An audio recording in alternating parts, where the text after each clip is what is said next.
ถานีวิทยุกระจายเสียงแห่งประเทศไทยจังหวัดเชียงใหม่ AM 1476 กิโลเฮิรตซ์สถานีวิทยุภาคภาษาชาติพันธุ์แห่งเดียวในประเทศไทยที่มีความทันสมัยเชื่อถือได้สร้างอัตลักษณ์กลุ่มชาติพันธุ์สู่สากล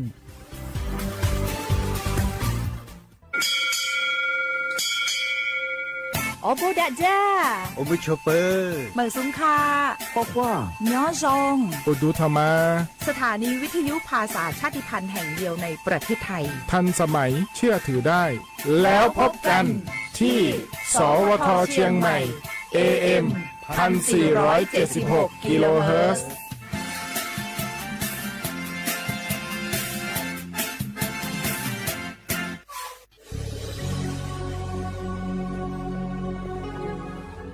เกิดเป็นคนไทยเติบโตบนผืนแผ่นดินไทยจงภูมิใจในความเป็นไทยชาติไทยเรานั้นนับเป็นชาติที่มีความเป็นมาเก่าแก่ยาวนานเรามีภาษาวัฒนธรรมและมีสิ่งต่างๆที่เป็นเอกลักษณ์ให้เราได้ภาคภูมิใจในความเป็นคนไทยเราควรเห็นคุณค่าและมีความรักชาติหวงแหนแผ่นดินอันเป็นมรดกของบรรพชน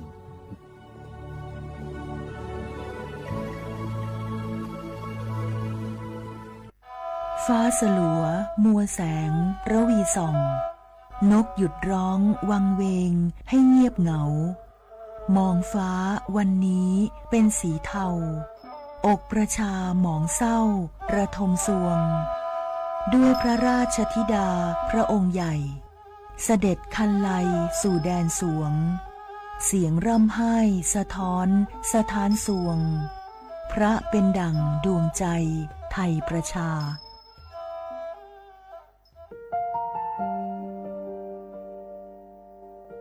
งาฮือละหุยาชอเจทอกา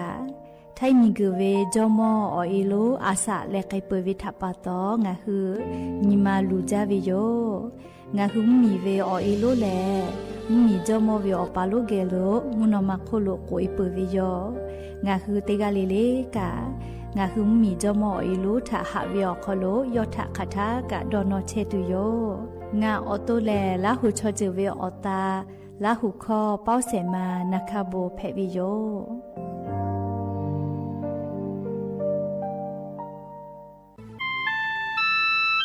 งาคือเจ้าวัดจิ้งใหม่ออกข้อต่อเกือตีออกคอโลโฆษณาติผาคือกาเวลโก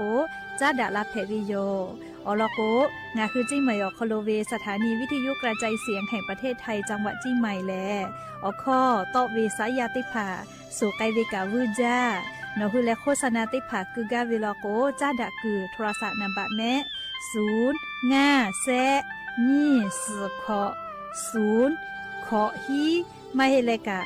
0ก้อนี่อ้อขอฮีง่า4ก้อโทรศัพท์นัมบะชเวทะจ้าดะและโฆษณาติผาคือลาเพวิโย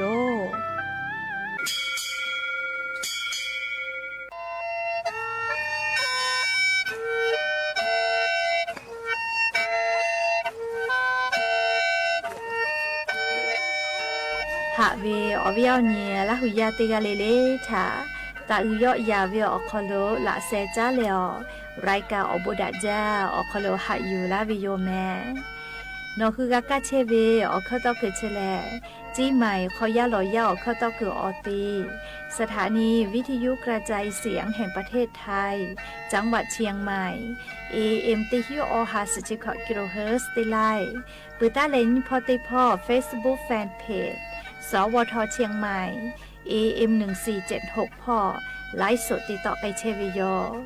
ติญิเลเลมุลกอวิออยาติชตินาลิตาและซาวูมุลกอติชนาลิทาคาไกและมเผือวิออยาฮินาริควายตาและข้อนาริทาคาไกติฮาเลเลงาคือละหุคอไรกาอโบดาจาต่อไปเชวิโยและงาออโตละหุคอเป้าเชเซมานาคาโบเมวิโย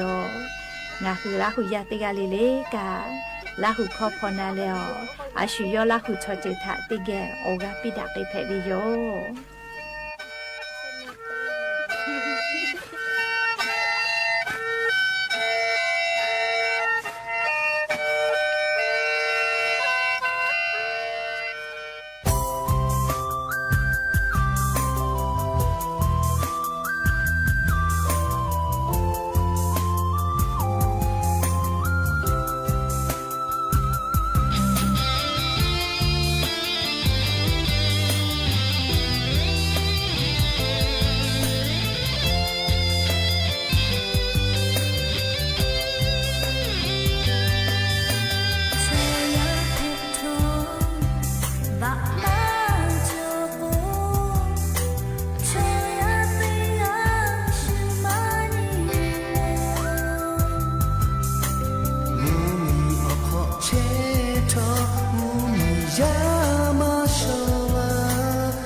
จะทุบ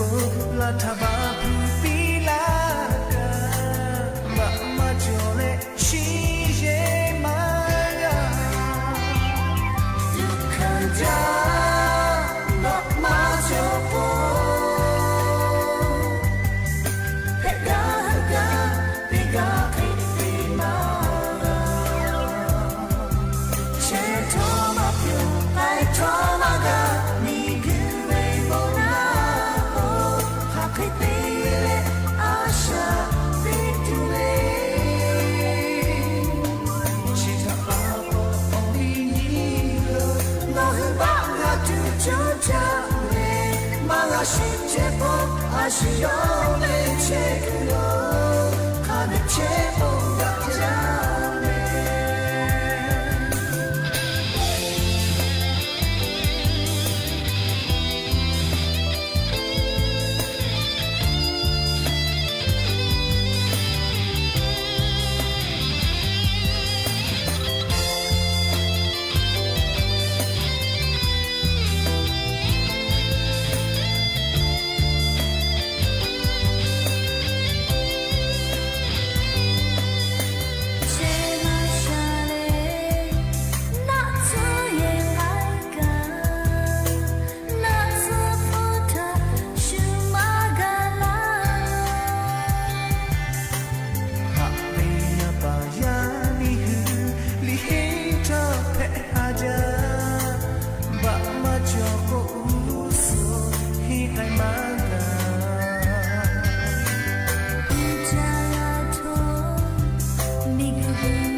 อบุดาจาวิโยอย่าเพิ่งหาติปอทอกาดาจาวิโอเนียยาชอคลงะคือติปอกอกะมิลาเลจป้าอุปโรเชตาวิโอวิโอเนียละหุยาติภาเกอติเกรายกาอบุดาจาอคโลกะพูกะโมดาเลออคอกะขอกะดากเชวิทัปปะตออรอเปติกะเลเลทะตาวิโยยาวิโอคโลลาเซจาเลอรายกาอบุดาจาอคโลหะยูลาวิโยแมฮาวิโอวิโอเนียละหุยาติภาโอ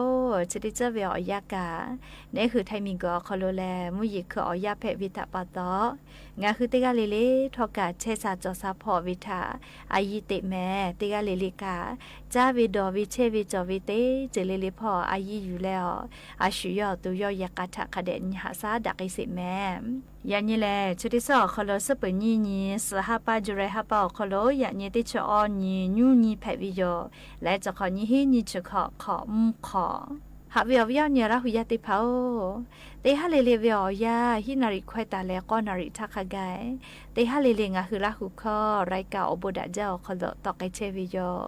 วิทยุเรดิโอพอ AM ติฮิโอฮัสจิคกิโลเฮิรตซ์เตไลพอเพื่อรายการยิพอติพอแล Facebook Fan Page สวทเชียงใหม่ AM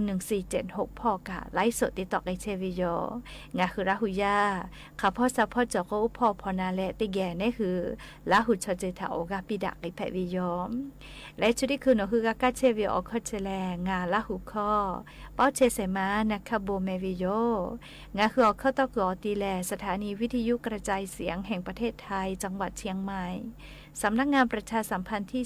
3กรมประชาสัมพันธ์แพวิโยและอย่าเพื่อหาวิโอยาโครทกาอยู่เวลาตาวิซาตาอลอติผาไลรออยู่เวลาตาวิโยแม่ออกคือเปิดตาและออกเลยมือทักไกติเกเชียแล้วออกกาปิดักไอแพวิโยแม่และอย่าเพื่อหาวิโอยาโคโลอลอเปิดเตลองะคือติเกอยู่เวลาและกาดะเจดักไอตัวเวลายันยิงะคือเหมียวโคโลแพกไอเชเวอเจ้ายามุชามุยีมุกะมหอพอจ้าดาวิซาตาอลอติผาทาอลองะคือติเกอยู่เวลาและกาดะเจดักไอตัวโยแม่จุยเจ้าปากรมอุตุนิยมวิทยาพ่อโยคือซาตาปิกาลาเวนี่คือไทยมิงกอคอโลทอกานิเวตยาธาชดิซอคอโลกาข้าพ่อเฉพาะโลกามุยีจวเฮลอแม่ยันตาเลติชงานนิเวออยาคากายงาคือไทยมิงกือติกาติติลอกมุยีลามาจากไอตุโยเจภาคอีสานพ่อไทยเหมียวนาติตอพ่อเตเลไทยมิงกอฮอเตตอมุนีตอพ่อคาไกเจแม่เตกาติตีเลียยันซอปอวิอยาเฉอคอโลมุยีลามาจากไอเฮเจเพื่อเลติชขอนี้ตาเลนี่ชนิเวอยาแลงาคือไทยมิงกอคอโลมุยีอาจจะกอยอยาลาวิเจเตเลกาไทยเหมียวนาติตอพ่อตุกจงมาเฮเจแม่เตยาชดิคือเวอยามัมมีป้าโลแพตอลาตาวิมุหอมุยีติดีงาคือไทยมีอนาติตอพ่อเตเลหนอเล่ามีเวียดนามมีพ่อมือลุยเชวิเจลิชกางาคือมีญาติผาทอกาซาตาคาเดพอหายุเลขก็ยะนิเวอยาคอโลนิเวตยาธาลิงาคือไทยมิงกอคอโลกามุนาอาลอแม่ไล่พ่อมุยีจอมาเฮเฮโกแทงเหมียวนาติตอพ่อยะนิกามุยีเตฮาเวียขอเชเปเซเขเบหุตาเฮเวลอแม่มุยีขอเชเปเซเบหุตาวิออตีมุยีลามาจากไอตุเวแลจังหวัดแม่ฮอซอพ่อจีแม่จีใหม่จีไฮผายเย้าจังหวัดน่านตากพิษณุโลกและจังหวัดเพชรบูรณ์พ่อคาไกยะนิเวอยาแลจังหวัดชะเดผาอคโลเตกาติตีแลมุยีลามาไกตุโยเจเฮกงาคือราหุยาติผากากูเฮกากูฟาตาจอเวแลซาตาพอหาอยู่แลหือลูฮาลูแผเวกะลูลูลาอีกะทูเวมีปะเวมิงกุยอจีเวชะเดผาถางาคือซาตาพอหาอยู่เวอคโลกูเฮกูฟาตาแม่ปุลาตาเวติฮาอคโลกานัวจีให้พ่อกะมุยีลาจาแลเลมุยีคือลูลูลาวิเจลูวิสิวิกากาพูวิโยเรียกกว่าขอคนหลอกคู่พ่องคือไทยเหมียวนาติตอพ่อจะได้เจเลมุยีลาจาลาโกมีปะเวมิงกุยอจีลาเวเลยากอกาปะเวเลมียาเชตาวิเยเตภากามีปะเตวิมิงกุยอจีเวเจเรียกกลูวิสิวิอเจกากาพูมาวิโยคอมลอนักกอติเตพาลโกมีปะวิมิงกุยอจีลาวิเชเดผากาฟาวิแม่เรียกกางาคือแทมเหมียวนาติตอพ่องาคือมียาซาตาพอหาอยู่แล้วฟาตาจอวิอเจเปตาและไทยมิงกือภาคอีสานพ่อกายะนิมุยีเตฮาเวียขอเชเปเซเบหุตาวิโลเจไทยมิงก็จะติดต่อกับขอเชเปเซมุนีต่อพ่อขอเชเปเซไทยมิงก็ฮอติดต่อพ่ออเชเปเซตาเลขอเชเปเซและกุธิพ่อกาลิมุยีคับเวอเชเปเซเคแต่กาตาวิเจเลชกาจุยจอปากรมอุตุนิยมวิทยาพ่อโยคือฉันแต่นี่แหละปิกาลาตาวิซาตาอลอติผาอยู่เวลาแลลิงาคืออวิอเนี่ยละหุยาติผาทาทุมาลาเชวิโยแม่หาวิอเนี่ยละหุยาติเผางาคือไทยมิงกอคโลจะขอเป้าอบูคาคิมาดะเลก็โคเลกาลาวิมุฮอมุยิโลพายุไต้ฝุ่นบาวีก็วิชแลงาคือไทยเมียมาคือลากุทกางาคือไทยเมียคโลชะดิซอคโล มุยีลามากไกเวโยอยากคาเลมุหอมุยีรู้พายุไต้ฝุ่นบาวีก็เวชแลให้ปังมีพ่อกะมือลุยเวเล่เปื้อเลกะไต้หวันพ่อกะเจเตเลกะเลนัวนิเวตยาธาจาปังมีฟิลิปปินส์มีอคโลกะมือลุยเวลอแม่ลิมุหอมุยีรู้พายุไต้ฝุ่นบาวีก็เวคาเตเลฟิลิปปินส์มีแล้วก็มุหอมุยีรู้พายุไต้ฝุ่นบาวีก็เวจะได้ดีทับปะตอลูวิสิเวกับผู้กักขามาวิลอชอกาติดสกาโซจิแม่ลิมุหอมุยีรู้พายุบาวีก็เวจะได้ดีทับปะตอและเรียจุยารัฐบาลให้ปั๊มมีพ่อเวซาตากอปิกาลาเวแลจุได้คือเล่ให้ปั๊มมีพ่อแล้วออกคากูแลฟาวจิแม่มียาเตลาสเซกามอนโทโจเจียงก็เวติต่อพ่อสตอเหล่าเจใครแต่ละมณฑลเลี้ยวเป้าคือวิอเป้าคือโลกาคาปุยมียาสพอจิแม่หรือฮิเยมากก็กะติคือมากก็เรียกคาปุยสพอวิเจใครแต่ละจับปูมีอคโลปูต่อปูต้อยเวมากก็จับปูยาวิกาอาลักเฮอฮากอกเฮเจวิจิแม่อลก็มุหอมุยิรู้พายุไต้ฝุ่นบาวีเชนัวให้ปั๊มเมียวกาลูลาวิทัปตอเรียกแต่ละมีรอรถไฟฟ้าติภากาไล่เกาะเจวิจิแม่เฮก็มุหอมุยิรู้จะติดีกะเฮวิลอเรียงคือไทยเมียตโกมาฮือลาเลียวบูดาจายาคากาชุมมีพ่อลุยวิทัปตอลุวิสิวิคาบีกับผู้เวลอแม่เรียกกามุหอมุยิรู้พายุเล่ไต้ฝุ่นบาวีก็วิอลอนะก็เปื้อเลยกะเลียววิอเนี่ยละหุยาติเผาบอมมีวิสาตาจื้อก็เปื้อสาเลเฮก็นิเวตยาทาเลชุดิคือบังกราเทมมีอคโลกะมุยิลาจาวิทัปตออีกะถูเวมีปะเวมีกุยอจิลาเลชอกะลีงาชเตกะโซจิแม่อะโลจะขอวิอยาเลเลภัยธรรมชาติจะได้ผ่าเฮจาโลเมลีลูวิสิวิกาลาวิจาจาโลคเตเลชอกะญาณิเสเลงาชเตกะโซเจคเตเลชอแม่วิมียาเยปะเวเลไลจึกะคาบิโยจิแม่เลขก็จะกะนิมาลูลอวิสาตาอยู่นะเลมุยิลาจาวิทัปตอจะให้แพวิโยก็ปุตตาเลกาลินัวเวเนซุเอลาเวเนซุเอลาก็เวเลมีอคโลปุลาตัทามิฮิเวนี่ชอนี่ขอฮัปาจูฮัปาคโลมิฮิเวเฮจาวินปอจิแม่เลคเตเลเลมิฮิเวชเวทัปตอชอเซเวคาเปอฮีอฮาเลก็ชะกะกะเปวิเจนาวิชอกาเลอะลักหินิมือกะจิแม่มียาเยปะวิกาฮิหางะชะขอเยเจเยปะเปวินะเลมิฮิเฮจาวิทัปตอเลขก็ชอนาเวชอสเวกะมาจาโลแม่เลชอมิฮิเวเลนัวเวโนเซเวลามีอคโลเลขก็จะกะลาจลาฮะแพตอลาวิภัยธรรมชาติก็เวนาเลลูวิสิวิอเจติภากาลาวิโยเลจะกะอยู่เวลาแลงาฮือราหุยะทะโทมาลาวิโยก็จะเลกาลินัวยูกันดามมีอคโลกา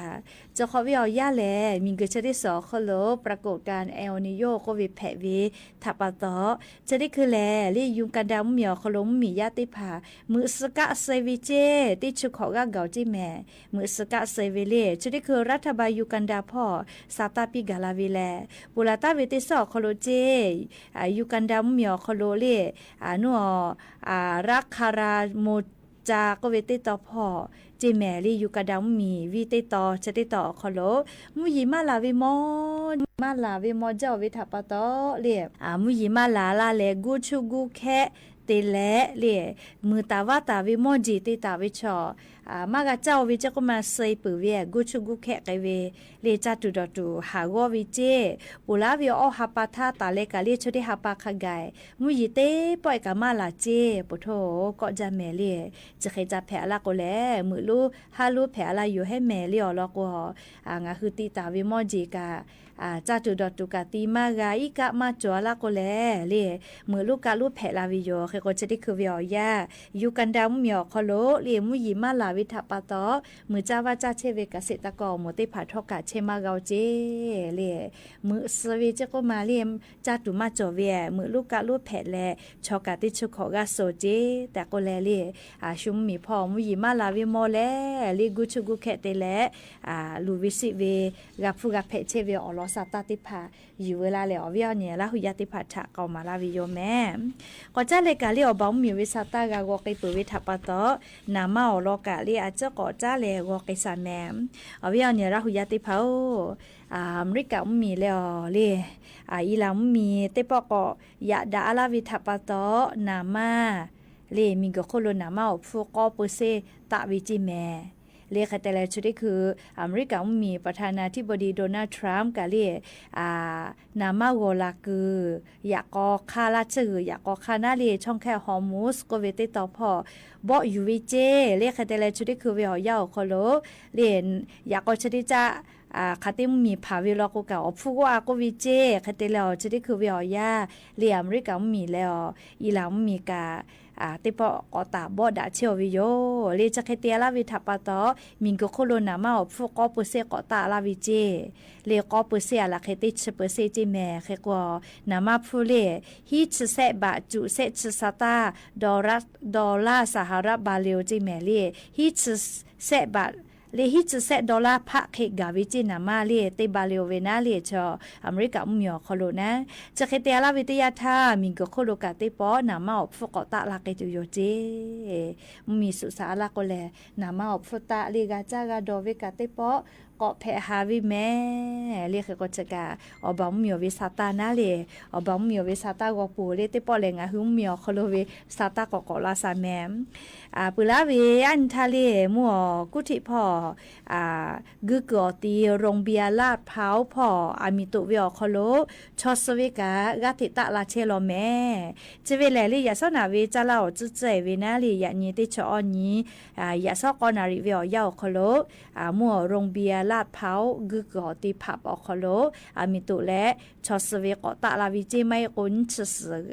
สกาเจติเวเลเฮก็จะได้คืนนี้เซชกาเกาจิแม่ลีชอสตาเวคาเปเซชกาเกาจีใครแต่แล้วนาจาวิชกาโจมาหิจิแม่ลีนาเชยอคโลกาซตาเวเลนาจาวิติมูไอซียูซาเวก็เนียเวแปวิจิคาจอยนาก็นิชูเลเตียก็เลเชเตียก็น้อยติแปวินามานาจาวิกาโจเวเลเขก็อามิชวิชกาอะโลชอเลตุคาจาวิแม่เลเขก็ญาณิเวติยาทายาซอเลชอสไกเปวิจาลาคาเปเซชกากาเปเจเลนิมาลูลอเวอลอโยเลเฮกมเผือตาคือกือตุเปียวตุเวชอติภากากึกอตีเลลึกกือกาลึกกือเวลอแม่เรียกกาเรียกกือแผ่วิติมาเฮลอญาณิเลเลกึกอตีฮักโกเคเลเวลอโกจอเกจอลอแม่เลียวลอโกเชเดปออามิตุเวกาชอพอตอลามากาวิทัปปะตอเลอามิชแปเวมาเวนัวลิขอกาคือเวทีวุสอเตเลอากาเยอเยขอนอยิเมียสกาเลชอพุสาลาวิจิแม่เลขกงาคือยาเนยานุเตพากือตุเวเลมเผือตาคือเปียวตุกือตุเวกาสติตะแม่เลชเบเวอยาวคโลแลคาคิกามาพูมาเพจอเวอเจกาเพตอลาปุเวลอเลขกว่ายืจาเวอสติกาตาเวนะเลเจกาดอจาลกบัวโกชคมาโนโกเลชัวมิตุเวพอโกกับพอมากาเวลีจบัวเวทัปปะตอเฮกจดอสาจากาจอลจอไหลจะแม่ลิงาคืออตุลูวิสิเวอเจเตพามากาพูมากาเพกตัวอโปเลขกติกาเลลิทาเลสติปิลาวิโยแม่ก็จะเลกาเลงาคือติจาติดอเวอคโลกาคเดเตเมเลจาสิแม่อลกพุติยานารีพุติยานาจะได้คืออะโลสาจปืออวิงาสาจปืออวิจาเวทัปตอพุติพยาใบไม้ตับก็เวเลอแสคอลุยเลอแสติลุวิเจก็แลอะโลเชสาจซาพอวิมอสลากุติภากาตอลาเลเลียสาตากาติปิลากิเชวิโยเฮกเชเวเลยาเอเจก็มาสันขวายวิเจอวิอญลาหุยาติพามผีวิเจติเฉพาะลึกกะไกเจเมผีเวออกานูเวเลใครแต่ละย้ายชติผีแล้วน่าจะยอสกายเวเจก็มาผีจ้าเลยปะโถผู้ตีเลปะโถก็จะติชงาเซนติเมตรเจเมเลผู้ตีย้ายหมอกก็คโลติแค่ตอลาวิเจโอ้ก็จะเลอยัวนี่แหละชาญิวิชอเลมอสลากุก็แต่ญาณิวิชอเชลพยาโอ โอวิโลเจก็มาพุตีเลพุตีพยาธิแผวิโลเจจีอีกะจัตุดอตุเกียวติเลเปลุลาวิเจก็มาเคก็ตุคอโลเปลุยวิทยาทานาเลพุติอปุมาเอาเยชติพายกขยพุติขอกอลาปืวิโลเจเฮก็พุติชกาอาลาเคติชงาเซติเมเจก็มายายผิวิหมอกขอโตลาเวยูจาเลเฮก็เวียเนี่ยละหุยาติพาอูปีนาเวผิย่อไก่เถือเวียกะลูเวจามากาดอมากาอสอสาใส่พืชด้วยไกเวเลจะให้แผเวลโกลีนาชยอจะเต็นจอลแม่ลีพุติจอวิทยาธาในหัวตัวขอโลนาวิอหิติภากะจะให้จอวิเจเรียกก็งาคือละหุยาติภากะเลติจาติดอเวก็พามน้อยติภาเลตีจาติดอตาเวติยาเลกาดะเกตุคาเดติยาเลจะแม่หรือเลกาซาติยาเลกาเรียกคาเดติแม่เลจ้าเรียอจะใจตาจาก็จ้าเรียจะได้คือพุติอนาคติตอลาเชโลจิแม่แต่ก็แลเรียเวียวเนี่ยละหุยาติภัทธะอลอซาตาจะได้ผ่าอยู่เวลาและซาตาจะเกิดปีลาวิยอมกอบตาเลกาเลียสำนักงานพัฒนารัฐบาลดิจิทัลเลีย DGA อมัวคโลกาซาตาปีกาลาวิยอจะเบิดชอพุกุปีจะมาพวกมานอกางากาลิเฮโทรศัพท์เตมากากาเวโกแลเรียกเขาเกกาปะหามาจออามาเตเลก็โคจะเบิดชอฟูปีเวมอวือจ้าเวเยเวกาโทรศัพท์เยวิแม่เรียพุกุปีโทรศัพท์เชพุกุปีกับแพวิเลเตยาเลแพปูวิแม่เชวิอโคกาเลโทรศัพท์เชแลนี่คือพุกุปีอโคโลกาคือผู้จอวิบาอตากาเยกาปูวิแม่เรียกแค่กว่าจะได้คือวิอยาไอทีก็เป็นน่าเรียนเทคโนโลยีหลายเจอยูโรลาเลเรียเชเบติจุยชอ AI ออจุยเจก็มา AI ออจุยเรีย AI เชกะลาหุข้อกะยอปูลอเรียเตก็ลาหัวปูเวเข้าลอกะชื่อเจ้าลอแม่เรียไลกา AI เยแล้วกะตูลาหัวปูเวกะเฟือเวเตแล้วอาปูเอใครเชเวกะหมอเรียติปื้จังคือลาหุยากะ AI ออจุยอคอโลเรียงาคือเยปื้เวลโกฟูกะเกิดค่ากะจอวิย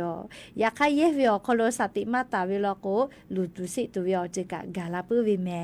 เรียก็จะได้คือวิอยาเรียงาคือไทมีกอคอโลกะใบขับขี่นะมอทอกากะเชเวเลกะตัวขอกาตาเวไลเซนก็เวนะเลใบขับขี่ชุดได้พาเรือวิลโกจะได้คือวิอยาแอปทางรัฐอคอโลกะเลใบขับขี่อตาพอเลยเยจลาวิเจเลโทรศัพท์มาเรือก็ติกาเลไกเกาก็เวชเวียโยแม่เล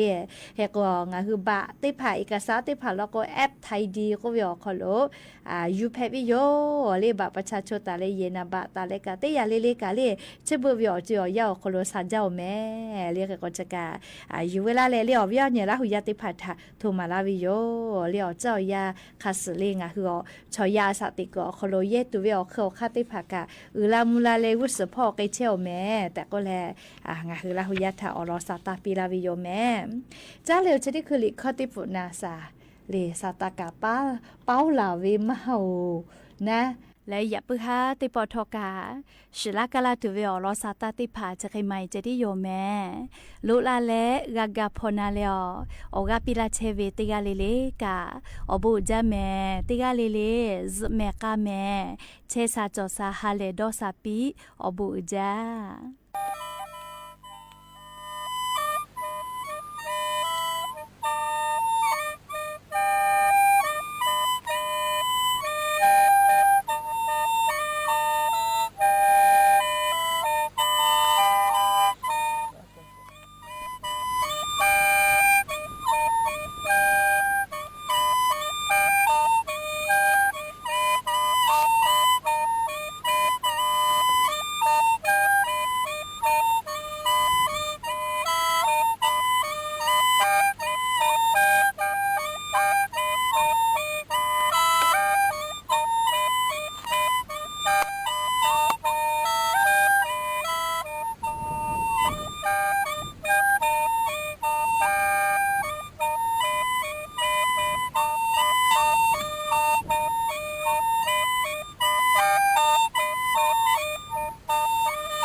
ดวงใจไทย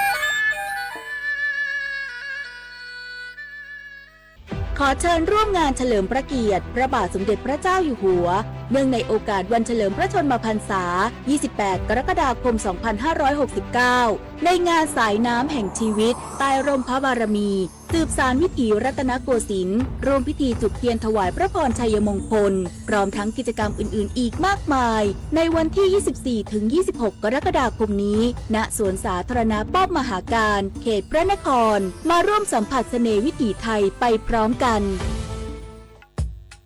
29 กรกฎาคมวันภาษาไทยแห่งชาติภาษาไทยคือมรดกทางปัญญาและเอกลักษณ์อันล้ำค่าของชาติเป็นสื่อกลางเชื่อมความผูกพันและสะท้อนความภาคภูมิใจของคนในชาติ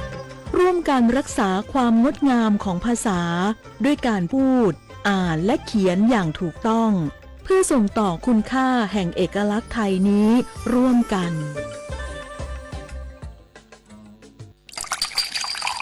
คุณหมดเงินไปเท่าไหร่กับน้ำเปลี่ยนนิสัยที่ทำลายสุขภาพ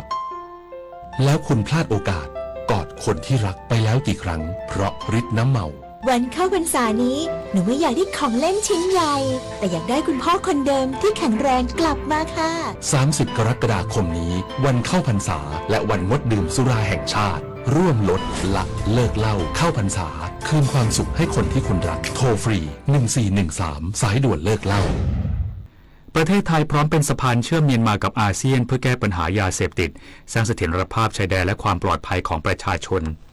นายอนุทินชาญวิรากูลนายกรัฐมนตรีให้การต้อนรับนายตินหม่องชเวรัฐมนตรีว่าการกระทรวงการต่างประเทศเมียนมาเข้าเยี่ยมคารวะที่ทำเนียบรัฐบาลโดยทั้งสองฝ่ายได้หารือกระชับความสัมพันธ์ไทยเมียนมาผลักดันความร่วมมือในประเด็นที่ส่งผลโดยตรงต่อความมั่นคงเศรษฐกิจและคุณภาพชีวิตของประชาชนทั้งสองประเทศนายกรัฐมนตรีกล่าวว่า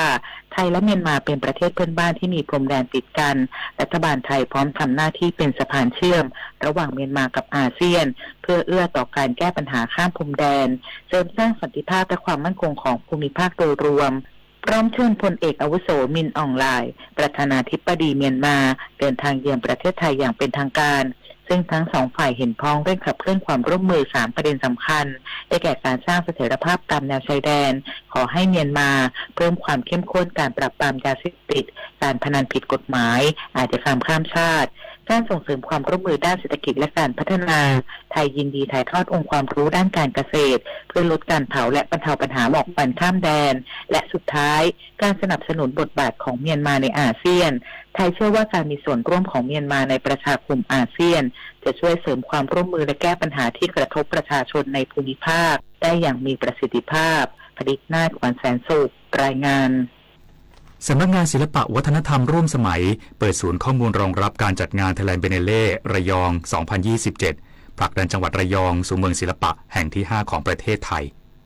นายแกษรกำเนิดเพชรผู้อำนวยการสำนักงานศิลปะวัฒนธรรมร่วมสมัยกระทรวงวัฒนธรรมเป็นประธานเปิดศูนย์ปฏิบัติการ Thailand Biennale ระยอง 2027 เพื่อเตรียมความพร้อมการจัดงาน Thailand Biennale ระยอง 2027 โดยกล่าวว่าสำนักงานศิลปะวัฒนธรรมร่วมสมัยรวมกับจังหวัดระยองจัดงาน Thailand Biennale เพื่อผลักดันจังหวัดระยองสู่เมืองศิลปะแห่งที่ 5 ของประเทศไทยกำหนดจัดงานระหว่างเดือนพฤศจิกายน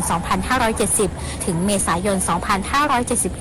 เพื่อเปิดมิติใหม่ของงานศิลปะร่วมสมัยและเผยแพร่ศิลปะและวัฒนธรรมที่เป็นเอกลักษณ์โดดเด่นของภาคตะวันออกของประเทศไทยสู่สายตาชาวโลกโดยจังหวัดระยองมีความสมดุลระหว่างอุตสาหกรรมและสิ่งแวดล้อมผ่านศิลปะวัฒนธรรมมีศักยภาพและสิ่งอำนวยความสะดวกรองรับการจัดงานพร้อมทุกด้านและมีประสบการณ์การจัดงานระดับนานาชาติสำหรับศูนย์ข้อมูลดังกล่าวตั้งอยู่ในอำเภอเมืองเป็นพื้นที่รวบรวมข้อมูลข่าวสารการจัดงานและเป็นศูนย์การให้ข้อมูลด้านศิลปะรวมทั้งประชาสัมพันธ์ด้านการท่องเที่ยวในจังหวัดระยองโดยเป็นที่อันซีนของจังหวัดเริ่มเปิดศูนย์ตั้งแต่เดือนกรกฎาคมเป็นต้นไปมาริชโยรายงานผู้ว่าราชการกรุงเทพมหานครตรวจความพร้อม5จุดจัดกิจกรรมเฉลิมพระเกียรติสายน้ำแห่งชีวิตใต้ร่มพระบารมีสืบสานวิถีรัตนโกสินทร์ชวนสัมผัสเสน่ห์วิถีชุมชนริมคลองปลายเดือนกรกฎาคมนี้นายชัชชาติสิทธิพันธ์ผู้ว่าราชการกรุงเทพมหานครลงพื้นที่ตรวจความพร้อมการจัดกิจกรรมสายน้ำแห่งชีวิตใต้ร่มพระบารมีสืบสานวิถีรัตนโกสินทร์โครงการพระราชดำริตามพระบรมราโชบายเฉลิมพระเกียรติ ระบาทสมเด็จพระเจ้าอยู่หัวเนื่องในโอกาสวันเฉลิมพระชนมพรรษา 28 กรกฎาคม 2569 ระหว่างวันที่ 24 ถึง 31 กรกฎาคม โดยมีทั้งหมด 5 จุดหลักได้แก่ จุดที่ 1 กิจกรรมถนนคนเดินคลองพดุงกรุงเกษม หลังทำเนียบรัฐบาล เขตป้อมปราบศัตรูพ่าย จุดที่ 2 กิจกรรมถนนคนเดินคลองหลอดวัดราชนัดดาตรอกสาเก เขตพระนคร จุดที่ 3 กิจกรรมถนนคนเดินคลองหลอดวัดราชบพิตรช่วงวัดราชบพิตรเขตพระนคร จุดที่ 4 กิจกรรมถนนคนเดินคลองโอ่งอ่างสะพานหันสะพานดำรงสถิตเขตสัมพันธวงศ์และจุดที่ 5 พื้นที่จัดงานหลักหน้าสวนสาธารณะป้อมมหาการจะมีพิธีตักบาตรทางเรือพระสงฆ์225 รูปจาก 40 วัดชนันชิดาสังทองรายงาน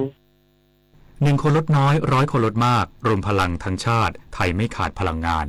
จบข่าวยุทธพรบานเย็นอ่านรับฟังข่าวครั้งต่อไปเวลา 22 นาฬิกาครับติดตามข่าวที่นำเสนอไปแล้วได้ที่ www.thainews.prd.go.th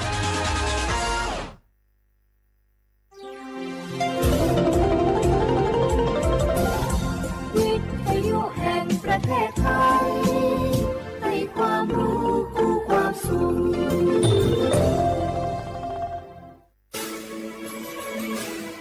สถานีวิทยุกระจายเสียงแห่งประเทศไทยจังหวัดเชียงใหม่ AM 1476 กิโลเฮิรตซ์สถานีวิทยุภาคภาษาชาติพันธุ์แห่งเดียวในประเทศไทยที่มีความทันสมัยเชื่อถือได้สร้างอัตลักษณ์กลุ่มชาติพันธุ์สู่สากล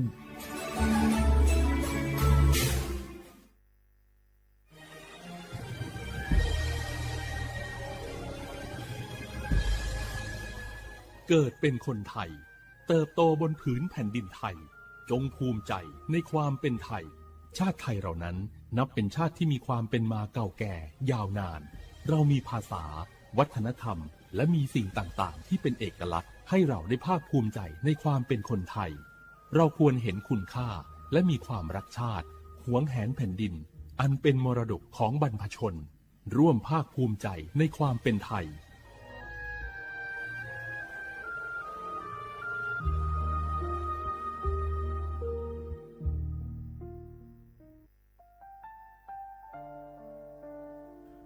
อาเดือไทยมิขอสองผาอามาสมเด็จพระนางเจ้าสิริกิติ์พระบรมราชินีนาถพระบรมราชชนนีพันปีหลวงควยตาโอดาเลียกาชายันดาชอเนมาอายออามามิขอเปียวเนไทยมิขอกะดูอาคาชอเจอกะดูเงเกเนลาหมายแอจิเชนีถามิเนนืมาละเขมาเงเลเชญาเธอมิเนอาดิมาโยหานาลูอายองเนเกเนโยเยบอเนมาอีนอายอมาโดอาดิเนโกเอียเนควยตาโอดาเลมิเนนืมาเนสาวเนวอจอจอยเรญาอาดิมาโยหานาลูอายองนืมาละเขยอจอนาลูเนเกเนโยเยบอชอเนมางามาอาขาวชอเจโยกานาลู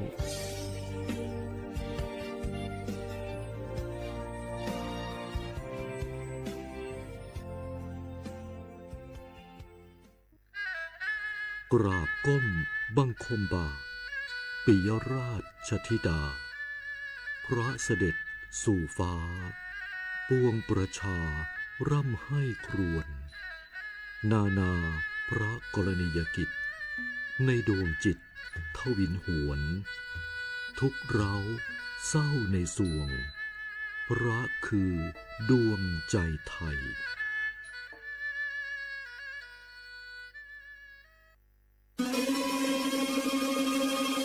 ก้าว สำคัญมาถึงแล้วเจียงใหม่นครหลวงของล้านนาสู่การเป็นมรดกโลกต่างวัฒนธรรมขององค์การยูเนสโก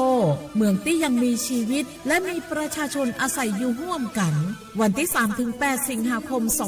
2569 นี้สภาการโบราณสถานระหว่างประเทศจะลงพื้นที่ตรวจความพร้อมจังหวัดเจียงใหม่ขอเชิญชวนภาครัฐเอกชนและพี่น้องชาวเจียงใหม่ทุกคนมาร่วมแรงร่วมใจพัฒนาปรับปรุงพื้นที่ทั้ง5ประตู4แจ่งตามแนวคูเมืองและ7วัดสำคัญวัดเจียงมั่นวัดพระสิงห์วัดเจดีย์หลวงวัดพระธาตุดอยสุเทพวัดสวนดอกวัด7ยอดและวัดอุโมงค์ช่วยกันดูแลให้สะอาดงดงามคงคุณค่าสถาปัตยกรรมดั้งเดิมเพื่อต้อนรับการตรวจครั้งสำคัญนี้ร่วมกันร่วมสนับสนุนเจียงใหม่สู่เมืองมรดกโลกต่างวัฒนธรรมโดยสวท.เจียงใหม่สำนักงานประชาสัมพันธ์ที่3กรมประชาสัมพันธ์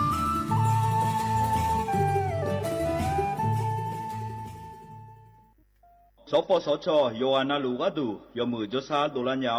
นาโกลุคุมยาอุตาจสาโดเจียงหลังในยานีหลวแม่บัตรประชาชนยาวเดอจันนังเดเลเนงาขวงเกนีโลคุมยากาดูวันโรคตับอักเสบบีบาดทะยักคอตีบไอกรอนโพลิโอเยื่อหุ้มสมองอักเสบวสีจอนเอลแมโรตาหัดเยอรมันคางทุมไข้สมองอักเสบเจอีเฮเดออโมบาดาเนอุมายุญญาแมสิญญาเจมอนาสปสชติซุ่มจำยอสปสชเขต1เชียงใหม่นากาจำยองาซุ่มญีเยงาซุ่มงาปโยดามโอเดนากาตีโกจำยอนึมานากอนาลูเดนากาติซุ่มญีซุ่มโยกานาลูกาดูเมเดฮัลโหลสวัสดีครับพี่น้องอายุอันนี้เดือขยาวโฆษณากกะกอสถานีวิทยุกระจายเสียงแห่งประเทศไทยจังหวัดเชียงใหม่พบปานเนบีเคฮอมอนาแอออนหลิญาเมเจสถานีวิทยุกระจายเสียงแห่งประเทศไทยเฮนาอย่าซิมก้อนบีดูอย่าล่อแต่ช่วงหางละหาเชลกับปอจาการเนดูพ่ออีสอนอีกามาเล่าเนกามองขากากายกุญญาอายุเนียวโฆษณาบีเกหมอญาแลนึมาอ้อนานากาแม่เหลียวแน่แม่ชนยังง่ายีเนียวนากาสัมโบนาขอนี่จำยองาซุ่มมีสีโกจำยอโกแย่และงาเดใจที่โบนาขอนี่จำยอเวนี่โก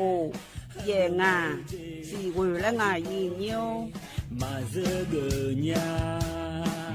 我是下面อโบดาจ้า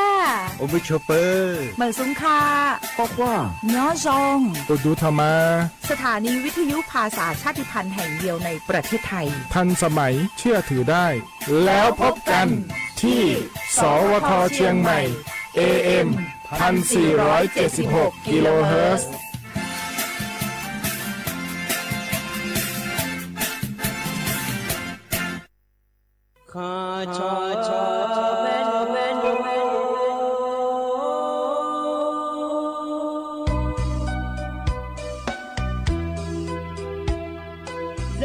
错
สารคดีแสงเพชรส่องล่าเจ้าฟ้าพัชรกิติยาภาตอนสายทานพระกรุณาสู่ประชาราษฎร์สมเด็จพระเจ้าลูกเธอเจ้าฟ้าพัชรกิติยาภานเรนทิราเทพยวดีกรมหลวงราชสารินีสิริพัฒน์มหาวชรราชธิดาพระราชธิดาในพระบาทสมเด็จพระเจ้าอยู่หัวทรงปฏิบัติพระกรณียกิจดำเนินรอยตามเบื้องพระยุคลบาทพระชนกนาถในการบำบัดทุกข์บำรุงสุขให้ประสบกนิกรมีชีวิตความเป็นอยู่ที่ดีพระองค์มีพระอัจฉริยภาพโดดเด่นด้านกฎหมายสิทธิมนุษยชนและงานสาธารณประโยชน์ด้วยสายพระเนตรอันกว้างไกลและพระปณิธานอันแน่วแน่ทรงมุ่งยกระดับหลักนิติธรรมไทยให้ก้าวหน้าเทียบมาตรฐานสากลทรงอุทิศพระวรกายทำงานด้านกฎหมายทั้งในสำนักงานอัยการและหน่วยงานยุติธรรมเพื่อคุ้มครองสิทธิของประชาชนโดยเฉพาะผู้ด้อยโอกาสในสังคมในเวทีโลกพระองค์ทรงเป็นกำลังสำคัญของประเทศไทยภายใต้บทบาททูตสันทวไมตรีด้านหลักนิติธรรมแห่งสหประชาชาติทรงผลักดันแนวคิดยุติธรรมที่เห็นคุณค่าความเป็นมนุษย์โดยเฉพาะการคุ้มครองผู้ต้องขังหญิงอันนำไปสู่แนวปฏิบัติที่หลายประเทศยึดถือเป็นแบบอย่างนอกจากนั้นอีกหนึ่งพระกรณียกิจสำคัญคือการบรรเทาทุกข์ผู้ประสบภัยพิบัติผ่านมูลนิธิอาสาเพื่อนพึ่งพายามยากสภากาชาติไทยทรงสืบสานเจตนารมณ์ในการช่วยเหลือผู้ตกทุกข์ได้ยากอย่างใกล้ชิดและพัฒนาระบบการบรรเทาสาธารณภัยให้มีประสิทธิภาพยิ่งขึ้นพระกรณียกิจของพระองค์ล้วนสะท้อนถึงพระเมตตาและความมุ่งมั่นที่จะยกระดับสังคมไทยให้เป็นสังคมที่เท่าเทียมปลอดภัยและเปี่ยมด้วยโอกาสนับเป็นพระกรุณาธิคุณต่อปวงชนชาวไทยอย่างแท้จริง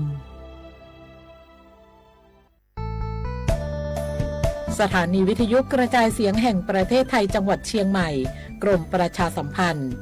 ประกาศรับสมัครบุคคลเป็นลูกจ้างเหมาบริการตำแหน่งพนักงานกระจายเสียงภาษาเมียนจำนวน1 อัตราเพื่อเป็นตัวแทนนำข่าวสารร่วมพัฒนาคุณภาพชีวิตชาวเมียนและเผยแพร่วัฒนธรรมท้องถิ่นให้เป็นที่รู้จักผู้สนใจยื่นใบสมัครด้วยตนเองได้ที่งานธุรการสถานีวิทยุกระจายเสียงแห่งประเทศไทยจังหวัดเชียงใหม่ตำบลช้างคลานอำเภอเมืองจังหวัดเชียงใหม่ตั้งแต่บัดนี้เป็นต้นไปสอบถามข้อมูลเพิ่มเติมได้ที่053-276-068ในวันและเวลาราชการมังเลียวเอาเก่งเศร้าก็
lo ya nyu ka pa hum ji a pa ne bo me lo ya nyu hong e ba chum mo i de cho ka ma na a pa pu la ko lo bo nya me a pa he le do tha mo la me ti me na le pho ne ma ya nyu du thama ya ni yo na lu lo he nyu ji ko ni nga ne ya ti ko lo go la ne chi la ka ni pe ta phu than ju la me ya nyu nga ni mi do le thai pho na pi ka tu le lo ya nyu nga ji ya ni le ma yu ka de ne cho da e ma ya nyu ka ne ta na nga ma ne mi du le pa da ne ma ya nyu nga ma ne mi du na ko niสถานีวิทยุกระจายเสียงแห่งประเทศไทยจังหวัดเชียงใหม่สำนักงานประชาสัมพันธ์ที่3กรมประชาสัมพันธ์ยุ่ยๆหน้ากว่านี้สวทเชียงใหม่และงานเหยียนิวนายเหยียนี้นะหันยาพอหน้ากว่านี้บกือมาข้อและกดคุ้มเวลาเหยียนิวAM ติดพายยาสิเชื่อกกิโลเฮิรและงานเหยียนิวหน้าเฟซบุ๊กพอหน้ากว่านี้สวทเชียงใหม่ AM ติดพายยาสิเชื่อกกิโลเฮิรและงานเหยียนิวคือหน้ากว่านี้งานมันในยุดดูห่อกระเพาะในหน้าหันยาและงานเหยียนิวนางกันในตานาที่มาอาคารนนและพายเดินในมาอย่านิวที่มาอาคารนนนะกว่านี้อินนนักกว่านี้อยู่ก็ละงายอย่านิว40บาลามอติโคไทยพอหน้ากว่านี้ว่าอาคารเลยร้อยอย่านิวนนชื่อกรกฎาคมนี่พังอายากูชื่อร้อยอย่านิวเฮกว่านี้ที่มาอาคารนนมันเงินอยู่โจนายาได้แม่อย่านิวกันในตานาดชาติบุ้มเลยนาหาในขนมเล็กจากการจีเรเลมทากาและพระไอ้ดานเนลามาอย่างยูก็ไปเลมทำนะคนนี้จิตตลอดชีวิตอย่างนี้สิลาในช้างทางง่ายอย่างยูติโกโลนาดามาอย่างยู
Hãy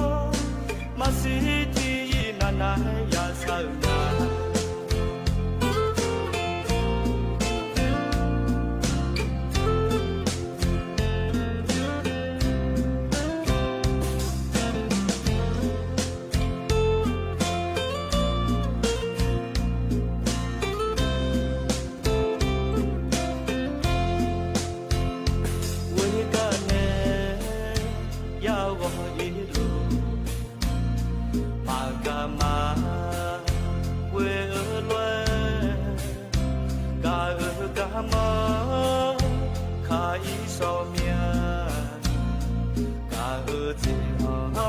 cho kênh Ghiền Mì Gõ để không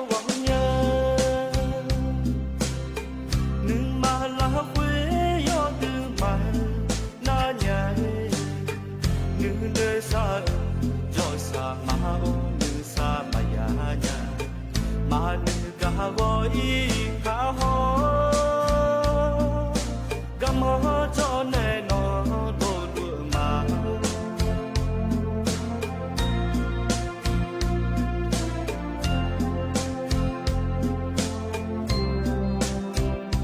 wo sa sa ye la ya no ma ne ka la ma cho mi ne a bu a myai người ở mau khổ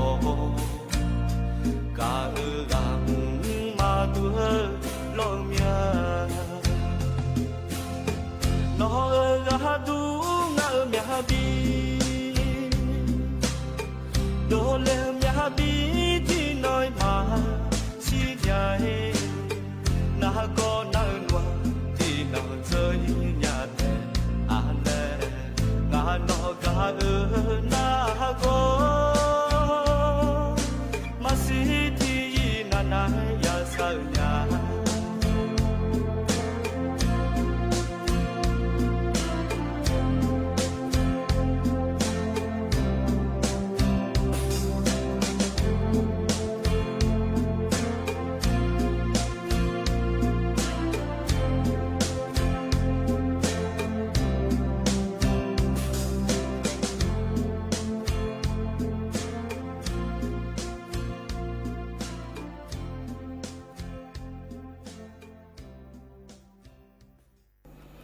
ก็ร้อยอย่างเงี้ยแต่ชักป้าชักจีถาจีเจ็บตลอดชีวิตนะกูอยู่จนเอาน้ำเมียเลยเองอร่อยอย่างเงี้ยอันนี้น้องศิลาในช้างทางไงอย่างเงี้ยเฮกันเนี่ยแต่น่าจะกาเจเลยเลยมันทากาเลยพายด้านในละมาอย่างเงี้ยก็มันน่าก่อนนี่ผู้ชุดจ่าร้อยอย่างเงี้ยผู้ชุดจ่าที่ปวนาที่มาตลาดหน้าผู้หลายยังไงร้อยอย่างเงี้ยแล้วชนเนี่ยมือยางเลยน้องๆเลยด้านทากากรอบแล้วที่จีจันไม่ลอยอย่างเงี้ยกรอบแล้วที่จีจันน่ะแล้วตาก็ป้าละตาน่ะที่จีอยู่ได้อย่างเงี้ยแล้วก็ป้าน่ะครีมสดแล้วชมมันในจังท่าอยู่ได้ที่เดือนน่ะคนนี้ใส่อยู่ได้แม่อย่างเงี้ยอยู่ซื่อๆเลยอายุมากจีจันน่ะกจีแล้วอยู่ได้แม่น่ะแล้วก็ป้าอยู่ได้อยู่จีลอยอย่างเงี้ยใส่ครีมสดแล้วคู่ดูน่ะคนนี้ที่ปวนาคนนี้มาบูยาลังอาเจอย่างเงี้ยดูน่าคนนี้ฮอกก็มาดมีลอยอย่างเงี้ยน่าคิมสูงคนนี้กัดตีแล้วกูรู้ดองถากาลอยอย่างเงี้ยแล้วมาบิดนาคนนี้บิซาผู้หลามผู้หลากูรู้จอเลยไงอันที่มาคิมสูงพี่พิวแล้วแม่มามือแล้วมาหอดูยังไงอย่างเงี้ยย่อแล้วมายาหอดูยังไงที่มากูรู้คนนี้พิวแล้วจังทำลอยอย่างเงี้ยน่าก็ป้าเชื้อโรคอะไรที่มาหอสิยังไงอย่างเงี้ยถึงมีเนี่ยที่มาเยอะจังเลยอย่างยูก็ป้าอยู่มาครีมสดแล้วดองท่าเหก็ป้ายาห้องง่ายอย่างเงี้ยอยู่มาก็ทุชิตาง่ายแล้วที่ปวนาฮอตเตอร์เฮสากุดองท่าเนี่ยที่เดินสากุก็จะไม่สากุเนี่ยเนี่ยไงสากุมาดองไงฮอตเตอร์เฮก็ทุชิตาง่ายแล้วอยู่บุ้งอะไรแล้วยาห้องอะไรอย่างเงี้ยเฮน่าก่อนนี้ตลาดหน้าผู้หลาก็รู้จังเราที่กันน่ะเราอย่างยูที่กันนะก็ยังไม่ตลาดหน้าผู้หลาคุณรู้งานใหญ่ๆเลยสันนี่คุณรู้จังหวะผู้หลางานยังไงคุณรู้จังโอ้จีอยู่นั่นแล้วกันเนี่ยก็ไปอยู่มากรอบแล้วจังเปียก็ไปแต่พอย้ายอยู่บ่าเลยลอยอยู่นั่นแหละแต่พอครีมสดแล้วดองครีมสดบุ้มบูเลยที่ปนที่มาจังไงเชื้อโรคออนไลน์เจอย่างเงี้ยถึงมีเนี่ยฮึกก็ยังไงอย่างเงี้ยอยู่มาอยู่ทางไงอากุตุอยู่ทางเลยจังไงตัวอยู่ห้องไงอย่างเงี้ยถึงมีเนี่ยยพิวเมียที่มาสิลังตัวก็เลยยังไงยาห้องอย่างเงี้ยก็สัตว์ก็เอาจีบสาวผู้หลานผู้หลานสันนิษฐานเลยงานละเลยยาห้องเจอย่างเงี้ยก็คนนี้ตลาดสดผู้หลานก็รู้แต่มีเนี่ยเลยตลาดใหญ่ๆเลยก็รู้ได้อย่างเงี้ยที่มีเนี่ยยาเนี่ยไม่คือจีโร่อย่างเงี้ยอยู่หายจังไงเลยยาหัวก็ว่าหัวดงาละเลยยังมือพายบิดแทงาละเลยยาห้องอย่างเงี้ยยกขึ้นนะยกขึ้นไม่ยกจีน่ะยกดีขึ้นอย่างเงี้ยที่มีเนี่ยยกขึ้นจังไงเชื้อโรคผู้หลานจังนุ่มเลยไงอย่างเงี้ยก็มันจีโร่หุ่นจีกุมันทำไมพอเนี่ยดูละแม่อย่างเงี้ยยายทิมน้าคนนี้ที่มาน้าอยู่หายังยายเนี่ยจีโร่อย่างเงี้ยมันเราหน้าหัวเหี้ยผู้หลานคนนี้ไม่ทาผ่าลอยอย่างเงี้ยตัวคนนี้อยู่หาจีมาดันตอนนั้นอย่างนี้ไงโชว์ตอนนั้นคุณรู้ยายเนี่ยไม่ใช่อย่างเงี้ย ที่ปวนากุทูโจกว่านี้มีจ่าผู้หลาไฟไหม้แรงงานเราอย่างอยู่เมื่อจุน่ากว่านี้คือจีนไอเดียกูไงอย่างเงี้ยไฟไหม้แรงน่าเบื่ออยู่หากันเนี่ยแล้วดูเด็กผู้หลางานเราอย่างอยู่แล้วเที่ยมาฆ่ากูรู้ช่างไม่เราช่างน่าเบื่อไฟไหม้แล้วน่าข้อจุกข้อชนเนี่ยหนีไฟแล้วบุทากาให้พวกเนี่ยเจ๋งไงอย่างเงี้ยแล้วโอ้ดูเพจุน่าโอ้เนี่ยจิตดูเนี่ยเราจะเทนอยู่หาจีเราจะเทนก็วันนี้กันเนี่ยแล้ววันนี้เจ๋งไงเนี่ยคือมีจารุลานะอดีมาเจียเนี่ยโตผู้ละเจียเนี่ยห้องน้ำผู้ละเจียคือมังเงยเจียเนี่ยห้องน้ำผู้ละถัดเจียจีหัวปลาทันนิไฟผู้ละห้าผู้ละเงยทันนิไฟทุกอย่างทางอะไรเขาทางอยู่หาจีเลยเงยเราอย่างอยู่อาชงก็ไปอยู่หาเนี่ยละเลยมาตองไงอย่างเงี้ยนั่นละโอ้กับพวกเนี่ยจะดูยังไงเฮแล้วที่มากับพวกเนี่ยละไงเฮแล้วยังอยู่ทางไงอย่างเงี้ยน่ะโอ้เฮ้ยฉันเนี่ยยังโถแล้วนะที่มาเธอแล้วยังกำมัวเจียอย่างเงี้ยมันน่าโหเธอที่มาสู้เนี่ยสู้เมียละจีน่ะแล้วกำมัวอย่าฉุดงาเจียอย่างเงี้ยน่าสภาพจะน่าสภาพเลยนั่นไม่บอกแล้วเด็กขายจีเราอย่างอยู่สภาพเลยมันเราในจุดเพยานุจุดอันเนี่ยโอ้เด็กขายในที่มือมันเราอย่างอยู่กับเสือบุตรหุ่นจีน่าอยู่ให้ดูมาโถเลยดูหน้ากว่านี้อาจจะเนี่ยอยากก็ทำอะไรเจียอย่างเงี้ยเพทังปุระเงี้ยอย่างเงี้ยเลยติการนาห้ามปุระเลยไงเพทังปุระก็ฟ้าถัดดีเลยไงเราอย่างอยู่ที่จริงพยาเลยไงอย่างเงี้ยที่มาก็หลังเลยไงมาดูยังไงมิจฉาเธออาโชลาเนี่ยและเดมิลาเดล่ามาคอมมิจฉานะลูมีรอยอย่างอยู่ที่มิเนี่ยเขาก็โดยจงไงอย่างเงี้ยจันทีและมิจฉาและมีลามีลางอะไรรอยอย่างอยู่น่าอยู่หาเธอเขาก็ป้ามิจฉาปุระเนี่ยอยู่หาเพียงไปปูน่าปูจ่อปุยหยอลานาโลละเฮจงอะไรอย่างอยู่แล้วยันดูท่าเจอย่างเงี้ยเจ้าหูน่ะอยู่หาเพียงปูทาน่ะอาทิมาเธอแล้วก็ไปอยู่อาเจอยู่เนี่ยมิจาแล้วลูลากาเฮแล้วอยู่เถงอย่างเงี้ยมีขาอะไรรออย่างอยู่เข้ามามายาเจงก็ไม่แล้วก็ไปอยู่ท่านเนี่ยแล้วก็หมูโหลูมีขาหน้ากูจะเจริญเลยง่ายอย่างเงี้ยน่าแล้วโอ้โหก็อะไรอย่างนี้แล้วมันพองทันนี่โหลูพองอีเลยไงเราชื่อเมียแล้วอย่าละเจียที่มาละมีแล้วโอ้นี่เทงอะไรอย่างอยู่ชื่อแล้วหน้าก่อนนี่พอแล้วโอ้หน้าพอหน้ามีจะดูเมียชื่อมันเจอย่างนี้ที่มีเนี่ยจุ่มเมตุยาจางเจชื่อแล้วเหมือนน่าที่มาเราพอหน้ามีจะดูกับพระเจียหน้าก่อนนี่ที่มาฮัลโหลภาษาละงาแล้วงาอย่างเงี้ยน่าที่มีเนี่ยอยู่หาโคโลทำพุงอะไรอย่างอยู่แล้ว199แล้วเขาก็ไปนักยาทุนเนี่ยจีมีจากก็โกแล้วมีจากเดมีตัวอย่างอยู่หัวหน้าอาคาพนันนักคนนี้ตีเวแล้วไงอย่างเงี้ยตีเวแล้วอย่างอยู่หน้ายมาหน้าล่ามาตอนหน้ายมาคนนี้คุรุจังแล้วเดี๋ยวหลังมันเราหน้าคุรุทุนนะจะน่าเที่ยวคุมาลาเบยอย่างน่าหัวให้จุน่าคนนี้คู่คนนี้คุรุยังแม่เนี่ยง่ายอย่างเงี้ยเทียมไทยเราอย่างอยู่หากันคือคุรุไฟไหม้นะคุรุจังโจน่าคนนี้มันลนี่ยามงไงยูรูเจจูญาและเจจูญาเจคุรูจังฐานะเราอยู่ถึงมิเนอามาดาดูจิทุกไปอยู่หาตื่ผู้หลานน่ะอายมาทันดับเพลเลยไม่ลอยอยู่ให้ดูยาบิยังไงอย่างเงี้ยคุรูอีกครั้งต่อไปทิมเลยมือน่ะทีละทิมเลยทิมเลยคุรูยังไงอย่างเงี้ยน่ะมือจุฐานะคนนี้คุรูอบรมแล้วลอยอยู่ถึงมิเนมือจุฐานะคนนี้คุรูอายุจะเจ้าแล้วที่ปวดนาแล้วอาชมาอมรวมแล้วไงคุรุจังแม่อย่างเงี้ยน่าตั้งแต่จนหน้ากว่านี้คู่ผู้หลานแน่งานในคู่ผู้หลานหน้าที่ปวดนากว่านี้คู่ผู้หลานเมเลยหามาดูหน้ากว่านี้ย้อนนักผู้หลานยังไม่แน่ก็ป้าอยู่ทูผู้หลานเลี้ยงเนี่ยกว่านี้หอยแม่อย่างอยู่แล้วอาชมาไฟไหม้ไงจุลูนี่เอาตัวล่อเลยอยากตัวบุญญาเมียกุญญาเมียอยากตัวนักเลี้ยงเนี่ยอยากหอมแม่จุลูจังอาบ้าอยู่จังอาเลยยูทูบผู้หลาน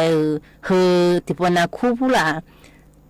แล้วอยู่หาจีมานะเราอย่างอยู่กูหัวให้พอแม่มาสิเลยนะโหโลไฟไหม้ไงอยู่เอาตัวล่อเลยบูริวแล้วอยู่หาจีเนี่ยล่อยูทูบเนี่ยห่อเลี้ยวแล้วอันนั้นนักก็ยุ่งทำเนี่ยมาด่าคนนี้โหโลเขาชนเนี่ยนะคนนี้มันกางไงอย่างอยู่คนนั้นคนนี้อาคาผู้หลานจงไงมีจ่าผู้หลานลูกหลานไงอยู่จังแล้วไงอย่างเงี้ยคนนั้นคนนี้ไฟไหม้แล้วยามเมียอยากจัดการแม่อย่างอยู่ก็ในฐานะตัวชาติบุ้มแล้วบินหามาอย่างอยู่ตัวชาติบุ้มแล้วนะฮะเนี่ย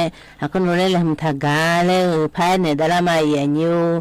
ก็ป้าแหลมทำนะกว่านี้อาจูเชื่อมือเย่อย่างเนี้ยโคโรนาดามาอย่างยู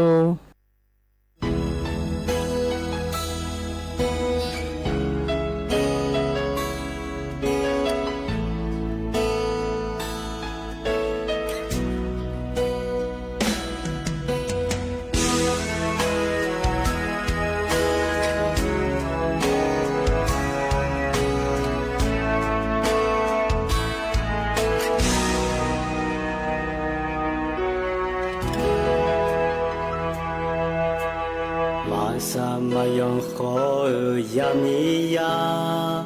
จูสากายังกามโมขอยาลเวดูเม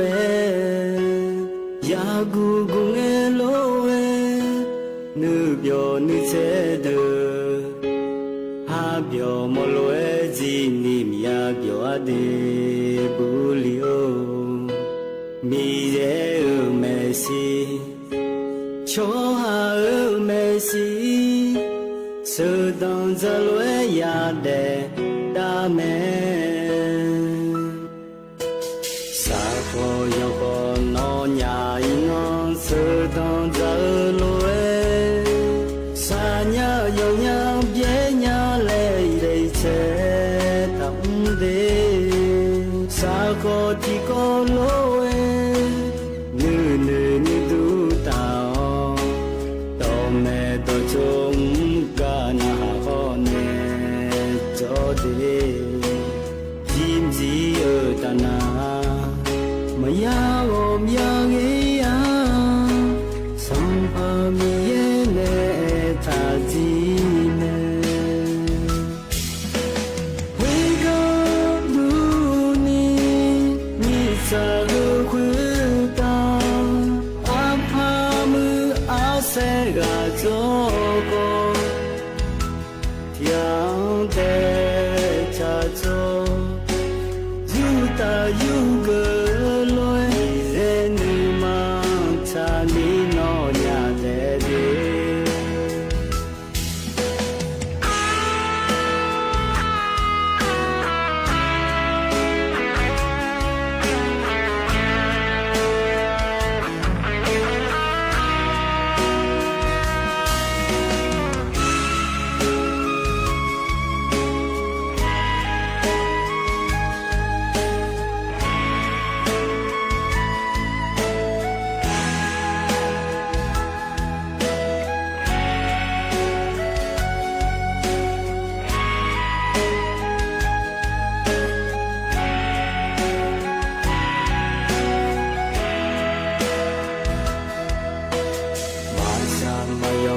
We go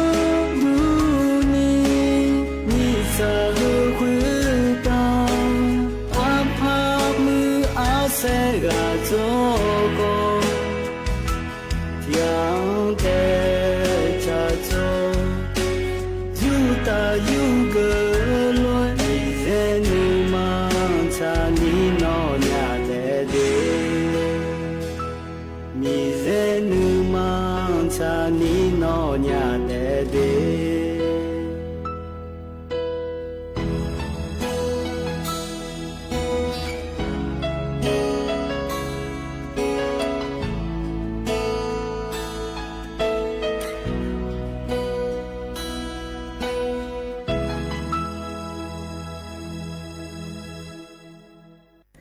lo ya như tôi chắc các bạn cha ji hùng ji chú chơi mừ lấy ngay ya nha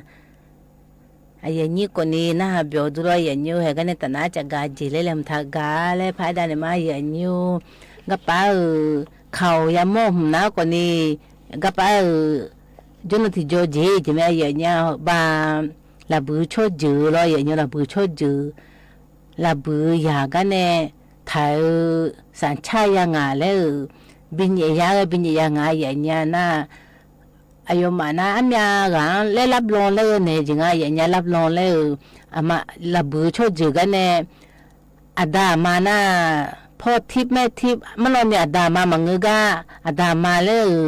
jang tha ne binya nga ya nya ba gana ji chana thi binya nga na lu phe bam de binya nga ya nya lu phe ba nga ga ji lu phe ba hu ga jan ne de ji e ka chunga ya nya la tha ba lu phe ba ma nga the mi ne chana thi le khu lu gum ne lo ya nyu pala ma le khu lu ma mu dum na gu de bi the do ji me ya nya nyu na ko ni ka pa le le ya gu te le ma bu tha nga si ka pa binya ya ge ka pa binya ya na ko ni che sum nga ya nya lu phe ba ji ga nga ya nya le hum na ku the mu nga ya nya na là bữa cho giờ cái này mà đã có là bữa cái này sản chai ya na u gì nghe lo mà đã mà người ga sĩ đã ya mình sĩ lo ya như phô thip mẹ thip lại na mà lo nè đã mà người ga cô lo chân này nghe vậy nha tôi nè hơi còn nè mà chơi nghe chân là thi từ nè cô lo nhẹ ya nghe vậy nha tôi mình nè có ba mà đã lấy gửi có ba áp bỏ hết được rồi mà đã áp bỏ hết được rồi như bây giờ nghe vậy nha hết được na như phát nhẹ xí lo ai gặp ai na mà chỉ mình này phát nhẹ xí vậy thì mình này sản cha thứ na lo vậy như hàng thái mưa mà đại diện thái lấy cái thái này lo như sản cha ya thái này ya bao nhiêu na sản cha mà đại ya na ya lấy ngay vậy thì mình này mà đại sản cha mà ya na còn đi ba chỗ mưa này là anh này yo ha mà đại cái này mà lấy hồ lô salang mà ya cái này vậy nha chỗ nhẹ ya la nha đi hồ lô tuổi la nha lo thì mình này sĩ đàn này bị đàn này hồ lô thì bộ nó này ya nó này bộ mà lấy làm nó xe lấy nghe lo vậy nhiều thì cái mà ya to lấy vậy nhiều chỗ mà lấy bé chế na yo phô na bộ này vậy nha thì mà này có ba sắm đồ là nghe hồ lô em này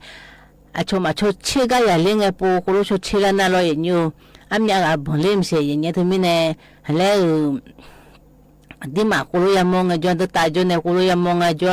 ma ya mo le ko ma ya ma enya yenya ta jo na he khamale le tipo amada gne se le sida bine ma le nge ma ya to le ya nyu hu to ji ene me di ma ji ma ya to le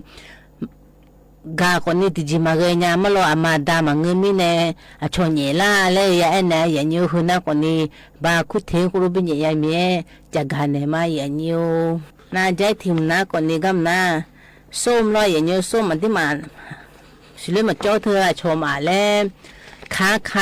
mà trả tu tốn thà mình lo vậy nhiều mà trả đó thà thưa chứ các bạn nhìn nó sung ya mồ na bà cho nó thi mà in này ôi mà in này luôn ngã thì không in ngã vậy nha in na còn ni luôn ngã ngoài mà lo na thủ cùng máy ngã vậy vậy nha thủ cùng máy cái nếu bà là nó không phô lo nó không phô phi cùng máy gì bà ông thằng này chẳng ngã gì na dù lúc phi cùng máy na họ tự phơi đó thà lo vậy nhiều họ tự thưa na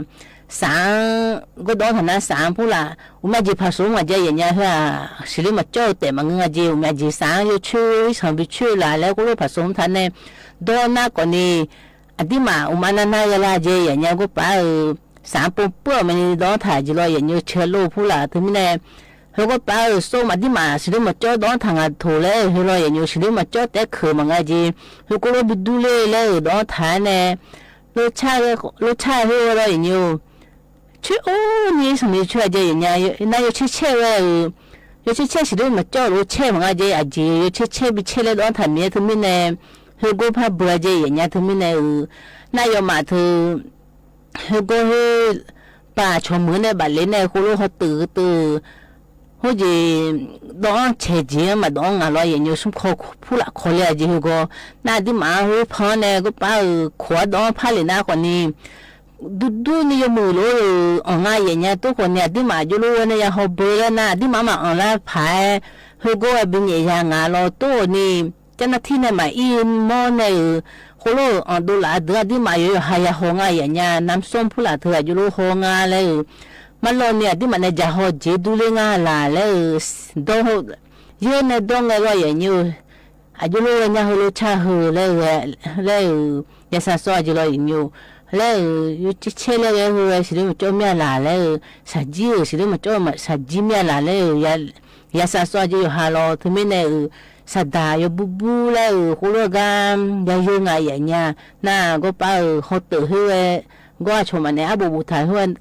ตัวหนังสือแล้วคู่หัวยังมือพายาหงอะไรอย่างเงี้ยก็ไปที่ปนนัดดูบุถ่ายคนนี้ที่จีแล้วคู่มาลองนี่มันเงินนะคู่เบอร์ไม่อย่างเงี้ยที่มีเนี่ยอยู่หาน้ำส้มแล้วอาโชส้มจิมันลอนี่ส้มเลยคืออีจุนี่เยเลยเยดูด้าก็ชาเลก็ยังโมนาก็ยังโดมือเจอย่างเงี้ยอาโชที่มาน้ำส้มคานเลยสิลุมจะมันลอนี่เลยเดือเลยอีจุนี่ดูยังโมนาคนนี้บุนาก็ยังโดมือเจอะเดือจีเลยอันนี้ละไม่รออย่างนี้เขาดูหน้าคนนี้อันที่มาโมยืนยายืนนะคนมากาเลยนั่นที่มายามงก็จะขวาดองทาดูแม่อย่างเงี้ยกับไอ้ยังอยู่หาดองไงอายุรู้เนี่ยเฮเลยซาโซเมถึงมีเนี่ยที่ปนาส้มผู้หลักรู้ดอกคนนี้ขอเถื่อนดูแลเมียอย่าเอดาแม่อย่างนี้ก็มันส้มก็กงไอ้อย่างนี้เฮกันเนี่ยแต่นะไอ้ยังก็จีก็ละเมียกาสามนะคนนี้ใครจะกาเลยบินหาแม่อย่างนี้ว่าอย่างก็ไปหาเจล่าเฮลอยอย่างนี้ก็ยังเชื่อก็หานะก่อนนี้งั้นมานะเอาเลยคู่จริงอ่ะเอาพี่มาโซเลยจุปองง่ายอย่างเงี้ยป้าเสร็จเลยเก่าผู้ในช้างถางง่ายอย่างนี้ง่ายก่อนนี้อยู่ว่าน่าเกลือมาอย่างนี้เลยมาอยู่กันนี้ที่ก็รู้เวลาเนี่ยเชื่อละกันจุดนั้นแหละรออย่างนี้ง่ายก่อนนี้อยู่น่าเกลือมาดูทำมา是什么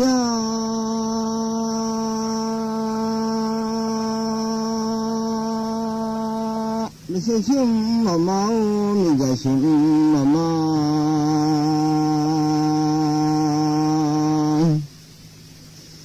怎么这次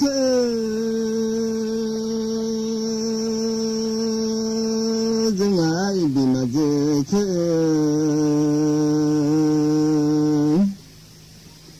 那老嘛就我也听啦，就俺们什么子没看下去了，这伢了不嘛子，啊嘛这边呐，我也发动了这里伢啦，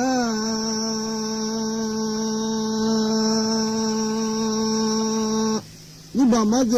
我看不中了，这里伢没有准备嘛子。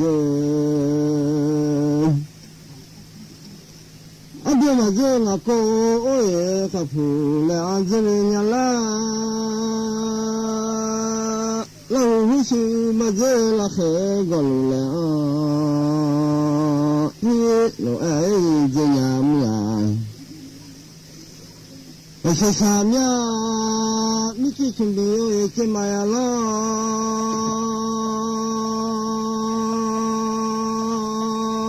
แล้วมาดูถ้าชอบมายองแล้วมาดูโอ้ยฉันจีมาบองอะไร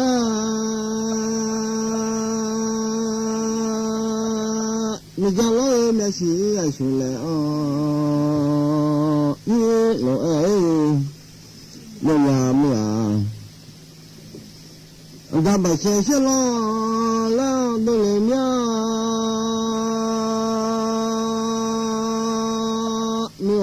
จะไปเสีย咯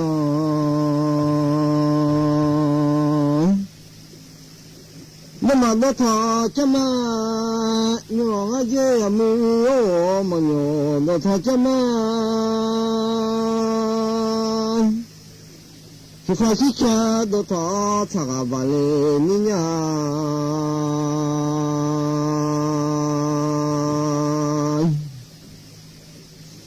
nhiều là vi sư đô thọ ơi chỉ là bà lê nhà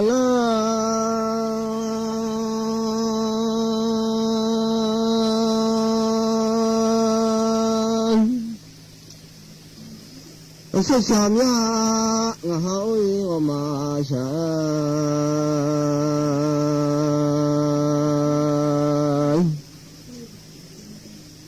cho nên thôi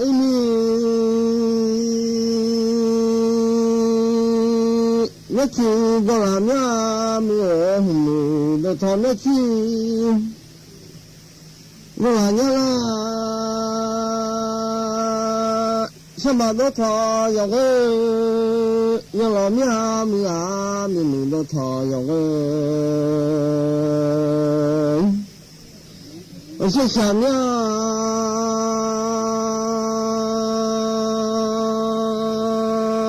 là gì ấy ngã thì để là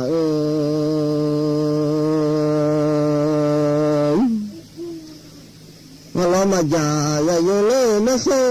là vô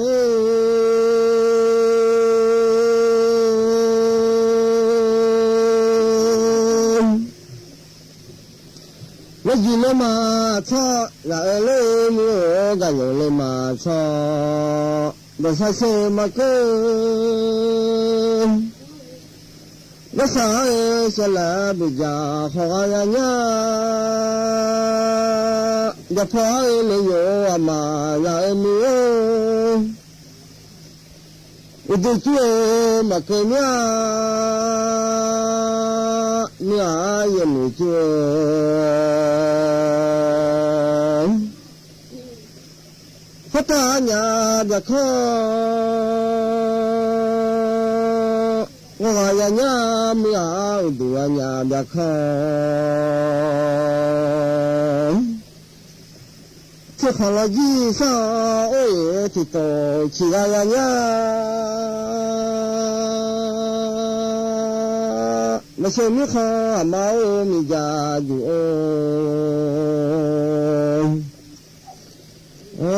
khả năng gì cho phá ngay mà giờ không phải nó hàng ngang hay đấy mà nghe này giờ hả mà chỉ phải ai đúng mà không phải này giờ không phải gần chỉ phải nghe này ý là người tôi là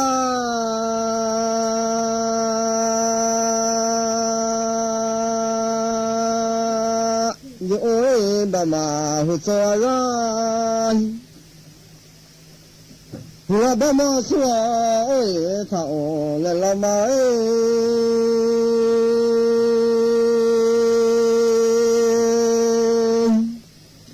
là xin là sẽ ra dân à bà mù xin là sẽ ra lo dân à chỉ sợ cái gì lý sợ mà chỉ là em nhá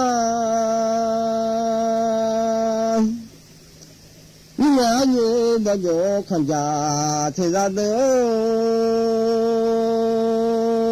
là xin là đó là thật sự là mà cái hú không mình xin là đó là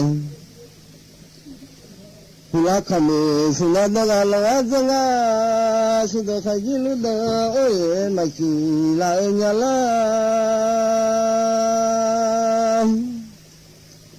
chỉ có những là bắt đầu khai là lại mà mưa như là những Hứa xin mình xin là cái thật sự là mà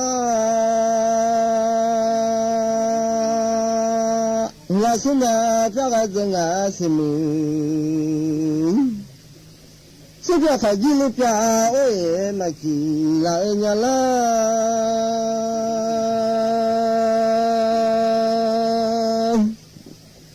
sẽ gì ai nhà hao thì là lâu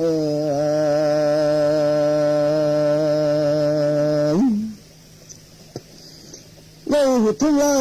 โอ้ยอาดาลามีโอ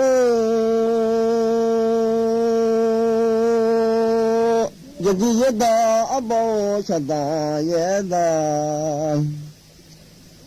มันยาสิเลปัจจาโอ้ยอบอกาโอจะมีคือเดอเลโอ้ข้าเคยคือเดอเล这个把你个看了我觉得托马罗这呀用马个这个我你啊。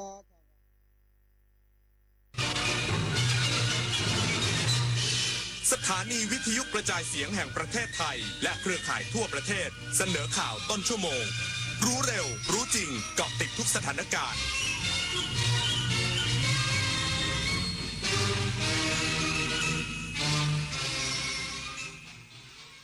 รับฟังข่าวต้นชั่วโมง 22 นาฬิกากับยุทธพรบานเย็นครับนายกรัฐมนตรีร่วมเฉลิมฉลองงานวันชาติสาธารณรัฐฝรั่งเศสอีกสักครู่กลับมาติดตามรายละเอียดครับกราบก้มบังคมบาปิยราชธิดาพระเสด็จสู่ฟ้าปวงประชาร่ำให้ครวญนานา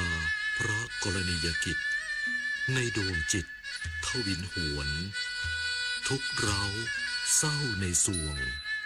พระคือดวงใจไทยขอเชิญร่วมงานเฉลิมพระเกียรติพระบาทสมเด็จพระเจ้าอยู่หัวเนื่องในโอกาสวันเฉลิมพระชนมพรรษา 28 กรกฎาคม 2569 ในงานสายน้ำแห่งชีวิตใต้ร่มพระบารมีสืบสานวิถีรัตนโกสินทร์ร่วมพิธีจุดเทียนถวายพระพรชัยมงคลพร้อมทั้งกิจกรรมอื่นๆอีกมากมายในวันที่ 24-26 กรกฎาคมนี้ณสวนสาธารณะป้อมมหาการเขตพระนครมาร่วมสัมผัสเสน่ห์วิถีไทยไปพร้อมกัน29 กรกฎาคมวันภาษาไทยแห่งชาติภาษาไทยคือมรดกทางปัญญาและเอกลักษณ์อันล้ำค่าของชาติเป็นสื่อกลางเชื่อมความผูกพันและสะท้อนความภาคภูมิใจของคนในชาติร่วมกันรักษาความงดงามของภาษาด้วยการพูดอ่านและเขียนอย่างถูกต้องเพื่อส่งต่อคุณค่าแห่งเอกลักษณ์ไทยนี้ร่วมกัน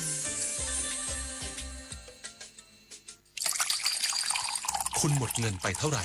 กับน้ำเปลี่ยนนิสัยที่ทำลายสุขภาพแล้วคุณพลาดโอกาสกอดคนที่รักไปแล้วกี่ครั้งเพราะฤทธิ์น้ำเมาวันเข้าพรรษานี้หนูไม่อยากได้ของเล่นชิ้นใหญ่แต่อยากได้คุณพ่อคนเดิมที่แข็งแรงกลับมาค่ะ30 กรกฎาคมนี้วันเข้าพรรษาและวันงดดื่มสุราแห่งชาติร่วมลดละเลิกเหล้าเข้าพรรษาคืนความสุขให้คนที่คุณรักโทรฟรี1413สายด่วนเลิกเหล้านายกรัฐมนตรีร่วมเฉลิมฉลองงานวันชาติสาธารณรัฐฝรั่งเศสเสริมสร้างความสัมพันธ์แน่นแฟ้นยาวนานกว่า170ปีระหว่างไทยฝรั่งเศสนายอนุทินชาญวิรากูลนายกรัฐมนตรีและรัฐมนตรีว่าการกระทรวงมหาดไทยและภริยาเข้าร่วมงานเลี้ยงรับรองเนื่องในโอกาสวันชาติสาธารณรัฐฝรั่งเศสตามคำเชิญของเอกอัครราชทูตสาธารณรัฐฝรั่งเศสประจำประเทศไทยณโรงแรมอิสตินแกรนด์พญาไทโดยนายกรัฐมนตรีกล่าวว่าปีนี้ไทยและฝรั่งเศสมีความสัมพันธ์ทางการทูตอันแนบแน่นยาวนานกว่า170ปีพร้อมย้ำถึงความสัมพันธ์ไทยฝรั่งเศสที่เชื่อมโยงการผ่านมิติทางวัฒนธรรมและยังคงเป็นสะพานเชื่อมความสัมพันธ์ระหว่างประชาชนของทั้งสองประเทศจากรุ่นสู่รุ่นสำหรับการพบหารือกับประธานาธิบดีเอมานูเอลมาครงเป็นประโยชน์ต่อการส่งเสริมความร่วมมือระหว่างกันและช่วยผลักดันการเป็นหุ้นส่วนทางยุทธศาสตร์ที่เข้มแข็งผ่านแผนปฏิบัติการร่วมไทยฝรั่งเศสปี 2569 ถึง 2571 เปรียบเสมือนการวางกรอบแนวทางความร่วมมือทวิภาคีของทั้งสองประเทศสู่ความร่วมมืออย่างเป็นรูปธรรมเต็มรูปแบบโดยไทยพร้อมเดินเคียงข้างฝรั่งเศสในฐานะเพื่อนและหุ้นส่วนที่ไว้วางใจได้ผลิตนาฏขวัญแสนสุขรายงานคณะกรรมการโรคติดต่อแห่งชาติเฝ้าระวัง5โรคสำคัญและโรคโปลิโอ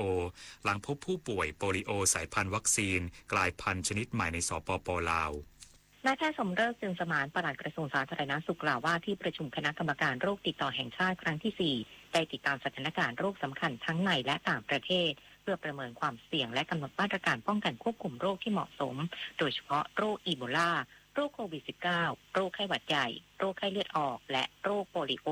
ซึ่งยังอยู่ภายใต้การเฝ้าระวังอย่างใกล้ชิดโดยสถานการณ์โรคอีโบลายังไม่พบผู้ป่วยยืนยันในไทยแต่กระทรวงสาธารณสุขยังคงใช้มาตรการแยกกักหรือกักกันอย่างน้อย21วันสำหรับผู้ที่เดินทางมาจากหรือผ่านDRคองโกและยูกันดาเพื่อป้องกันการนำเชื้อเข้าสู่ประเทศส่วนโรคโควิด -19 ภาพรวมยังไม่รุนแรงขณะที่โรคไข้หวัดใหญ่มักพบการระบาดเป็นกลุ่มก้อนในโรงเรียนค่ายทหารและเรือนจำส่วนโรคไข้เลือดออกมีแนวโน้มเพิ่มขึ้นต่อเนื่องโดยเฉพาะในภาคใต้และภาคกลางทั้งนี้ยังได้ยกระดับการเฝ้าระวังโรคโปลิโอในเขตสุขภาพที่8และ10หลังพบผู้ป่วยโปลิโอสายพันธุ์วัคซีนกลายพันธุ์ชนิดใหม่ในสปป.ลาวจึงเน้นการค้นหาผู้ป่วยอัมพาตกล้ามเนื้ออ่อนปวกเปียกเฉียบพลันและรายงานผลการเฝ้าระวังเป็นประจำทุกสัปดาห์เพื่อให้สามารถควบคุมและป้องกันการแพร่กระจายของโรคได้อย่างทันท่วงทีดารุมนอุดมพรรายงานกรมควบคุมมลพิษตรวจเข้มนิคมอุตสาหกรรมอมตะซิตี้ระยองเร่งหาสาเหตุปัญหาน้ำเสียเชื่อมโยงอ่างเก็บน้ำดอกกรายนายสุรินทร์วรกิจธรรมรงค์อธิบดีกรมควบคุมมลพิษกล่าวว่าได้เร่งติดตามตรวจสอบกรณีปัญหาน้ำเสียในลำรางสาธารณะบริเวณนิคมอุตสาหกรรมอมตะซิตี้ระยองอำเภอนิคมพัฒนาจังหวัดระยองเพราะส่งผลกระทบเชื่อมโยงต่อคุณภาพน้ำในอ่างเก็บน้ำดอกกรายและสร้างความกังวลให้กับประชาชนในพื้นที่โดยกรมควบคุมมลพิษกำลังเร่งตรวจสอบข้อเท็จจริงและติดตามแหล่งกำเนิดมลพิษอย่างเข้มงวดเพื่อให้การแก้ปัญหาเป็นไปอย่างตรงจุดและสร้างความเชื่อมั่นกับประชาชนเบื้องต้นลงพื้นที่ตรวจสอบ3ส่วนได้แก่ตรวจสอบระบบบำบัดน้ำเสียของนิคมอุตสาหกรรม2แห่งเพื่อติดตามประสิทธิภาพการแก้ปัญหาตรวจสอบโรงงานที่มีความเสี่ยง22โรงงานโดยเฉพาะโรงงานที่มีการใช้น้ำ11โรงงานแบ่งการปฏิบัติงานเป็น4ชุดตรวจและสุดท้ายเก็บตัวอย่างน้ำตะกอนดินในคลองภูไซและพื้นที่เชื่อมโยงรวม15จุดครอบคลุมบริเวณใกล้โรงงานเสี่ยงพื้นที่คาดว่าได้รับผลกระทบลำน้ำสาขาและอ่างเก็บน้ำดอกกรายเพื่อนำไปวิเคราะห์หาสารมลพิษและติดตามเส้นทางการแพร่กระจายของน้ำเสียสำหรับผลการตรวจสอบทั้งหมดจะนำมาประกอบการวิเคราะห์หาสาเหตุของปัญหาระบุแหล่งกำเนิดมลพิษและใช้เป็นข้อมูลในการบังคับใช้กฎหมายกับผู้ที่เกี่ยวข้องพร้อมกำหนดมาตรการป้องกันไม่ให้เกิดเหตุซ้ำในอนาคตปิยาพันธ์ยังเทียนรายงานปิดไฟปิดแอร์เมื่อไม่ใช้ช่วยประหยัดค่าไฟลดการใช้พลังงานจบข่าวยุทธพรบานเย็นอ่านรับฟังข่าวครั้งต่อไปเวลา 23:00 น.ครับติดตามข่าวที่นำเสนอไปแล้วได้ที่ www.thainews.prd.go.th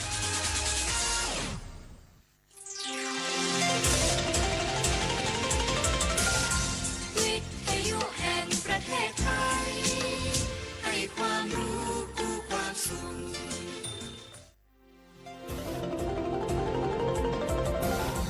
วิทยุแห่งประเทศไทย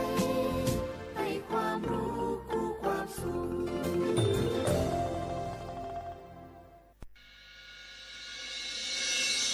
สถานีวิทยุกระจายเสียงแห่งประเทศไทยจังหวัดเชียงใหม่ AM 1476 กิโลเฮิรตซ์สถานีวิทยุภาคภาษาชาติพันธุ์แห่งเดียวในประเทศไทยที่มีความทันสมัยเชื่อถือได้สร้างอัตลักษณ์กลุ่มชาติพันธุ์สู่สากล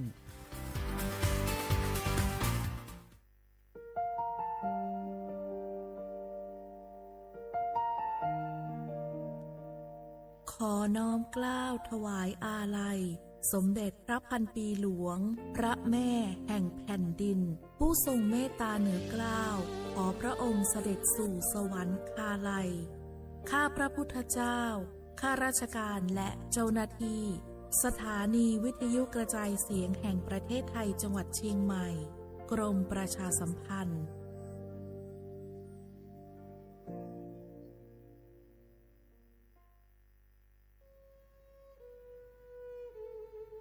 ภูนทเวศทั้งแผ่นดินมิเหือดสิ้นน้ำตานองอกสั่นพรั่นไทยผองกรองความเศร้าโศกาดูนอัศชนบนใบหน้าน้ำตาฟ้าหลั่งเพิ่มพูนร่ำให้ทวีคูณยามยินข่าว ร้าวในสวงน้อมรำลึกในพระกรุณาธิคุณข้าพระพุทธเจ้าคณะผู้บริหารข้าราชการและเจ้าหน้าที่สถานีวิทยุกระจายเสียงแห่งประเทศไทยกรมประชาสัมพันธ์สารคดีแสงเพชรส่องล่าเจ้าฟ้าพัชรกิติยาภาตอนพระกรณียกิจช่วยผู้ต้องขังหญิงเรื่องราวของสมเด็จพระเจ้าลูกเธอเจ้าฟ้าพัชรกิติยาภานเรนทิราเทพยวดีกรมหลวงราชสารินีสิริพัฒน์มหาวชิรราชธิดากับโครงการกำลังใจในพระดำริเป็นที่ประจักษ์ในพระเมตตาที่ยิ่งใหญ่พระองค์ทรงมีพระราชดำริที่จะช่วยเหลือผู้ต้องขังหญิงและลูกติดแม่ซึ่งเป็นผู้ต้องขังในเรือนจำให้ได้รับโอกาสในการพัฒนาตนเองทรงเล็งเห็นว่าผู้หญิงที่ต้องโทษในเรือนจำนั้นมีความต้องการที่แตกต่างจากผู้ชายและควรได้รับการดูแลที่เหมาะสมพระองค์ทรงมุ่งมั่นที่จะพัฒนาคุณภาพชีวิตของผู้ต้องขังหญิงให้ได้รับการฝึกอาชีพได้เรียนรู้ทักษะใหม่ๆเพื่อให้พวกเขาสามารถกลับคืนสู่สังคมได้อย่างมีศักดิ์ศรีโดยไม่ถูกตีตราหรือถูกเลือกปฏิบัติทรงริเริ่มโครงการต่างๆเช่นการฝึกอาชีพเสริมการจัดอบรมด้านจิตวิทยาและการให้ความรู้ด้านการเลี้ยงดูบุตรซึ่งเป็นการช่วยแก้ปัญหาจากต้นเหตุด้วยความช่วยเหลือและโอกาสที่พระองค์ทรงมอบให้ทำให้ผู้ต้องขังหญิงหลายคนได้กลับตัวเป็นคนดีมีอาชีพสุจริตและกลับมาใช้ชีวิตในสังคมได้อย่างปกติสุขโครงการนี้จึงเป็นสัญลักษณ์ของความเมตตาและโอกาสที่ส่งมอบให้แก่ผู้ที่ทำผิดพลาดไปแล้วแต่ยังคงมีความหวังที่จะกลับมาทำสิ่งดีๆเพื่อตัวเองและสังคมโครงการกำลังใจในพระดำริคือน้ำพระทัยอันยิ่งใหญ่ที่สมเด็จพระเจ้าลูกเธอเจ้าฟ้าพัชรกิติยาภานเรนทิราเทพยวดีกรมหลวงราชสารินีสิริพัฒน์มหาวชิรราชธิดาพระราชทานแก่ผู้ต้องขังหญิง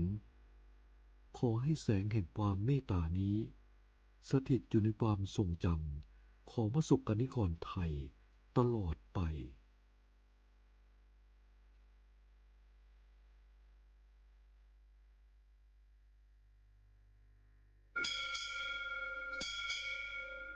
โอโบดาจ้า โอเวชอปเปอร์ เหมอซุงคา ควักว่า ย้อซง อุดูธรรมา สถานีวิทยุภาษาชาติพันธุ์แห่งเดียวในประเทศไทยทันสมัยเชื่อถือได้แล้วพบกันที่สวทเชียงใหม่ AM 1476 กิโลเฮิรตซ์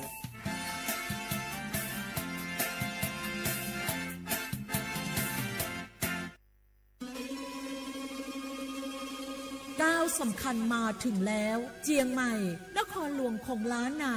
สู่การเป็นมรดกโลกต่างวัฒนธรรมขององค์การยูเนสโกเมืองที่ยังมีชีวิตและมีประชาชนอาศัยอยู่ร่วมกันวันที่ 3-8 สิงหาคม 2569 นี้สภาการโบราณสถานระหว่างประเทศจะลงพื้นที่ตรวจความพร้อมจังหวัดเจียงใหม่ขอเชิญชวนภาครัฐเอกชนและพี่น้องชาวเจียงใหม่ทุกคนมาร่วมแรงร่วมใจพัฒนาปรับปรุงพื้นที่ทั้ง5ประตู4แจ่งตามแนวคูเมืองและ7วัดสำคัญวัดเจียงมั่นวัดพระสิงห์วัดเจดีย์หลวงวัดพระธาตุดอยสุเทพวัดสวนดอกวัด7ยอดและวัดอุโมงค์ช่วยกันดูแลให้สะอาดงดงามคงคุณค่าสถาปัตยกรรมดั้งเดิมเพื่อต้อนรับการตรวจครั้งสำคัญนี้ร่วมกันร่วมสนับสนุนเจียงใหม่สู่เมืองมรดกโลกต่างวัฒนธรรมโดยสวทเจียงใหม่สำนักงานประชาสัมพันธ์ที่3กรมประชาสัมพันธ์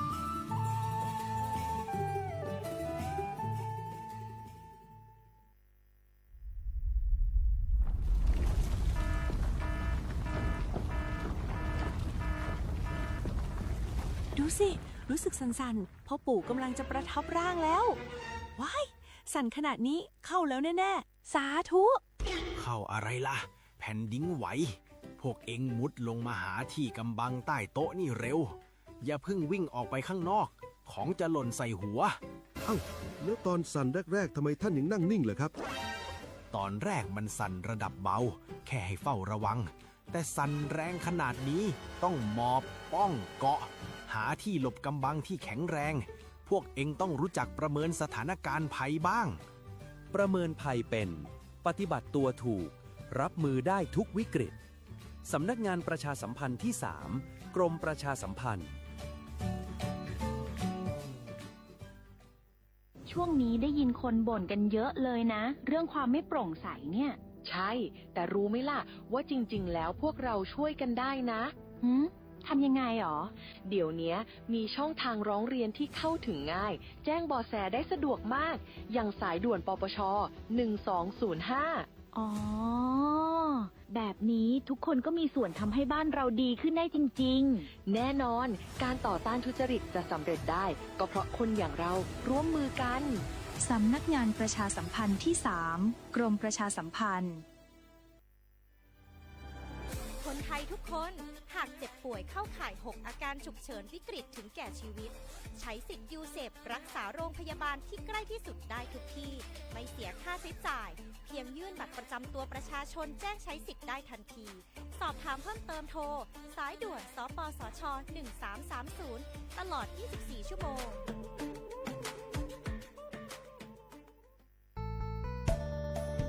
สถานีวิทยุกระจายเสียงแห่งประเทศไทยจังหวัดเชียงใหม่กรมประชาสัมพันธ์ประกาศรับสมัครบุคคลเป็นลูกจ้างเหมาบริการตำแหน่งพนักงานกระจายเสียงภาษาเมียนจำนวน1 อัตราเพื่อเป็นตัวแทนนำข่าวสารร่วมพัฒนาคุณภาพชีวิตชาวเมียนและเผยแพร่วัฒนธรรมท้องถิ่นให้เป็นที่รู้จักผู้สนใจยื่นใบสมัครด้วยตนเองได้ที่งานธุรการสถานีวิทยุกระจายเสียงแห่งประเทศไทยจังหวัดเชียงใหม่ตำบลช้างคลานอำเภอเมืองจังหวัดเชียงใหม่ตั้งแต่บัดนี้เป็นต้นไปสอบถามข้อมูลเพิ่มเติมได้ที่053-276-068ในวันและเวลาราชการมังลิวเอาเก่งเศร้าก็พี่น้องเขาสนใจใครปืนเผาผ่านตั้งห้องปล่อยเสียงสวทเก้งใหม่ปั่นตั้งหูห่มปลาดังมีดังซื้อถ่อมแจ้งแล้งหลีกว่าไก่ในปืนตีเจดอนเก้งใหม่กับสืบมาเลยดีสวทเก้งใหม่หมายฝน053-276-068และ092-246-8579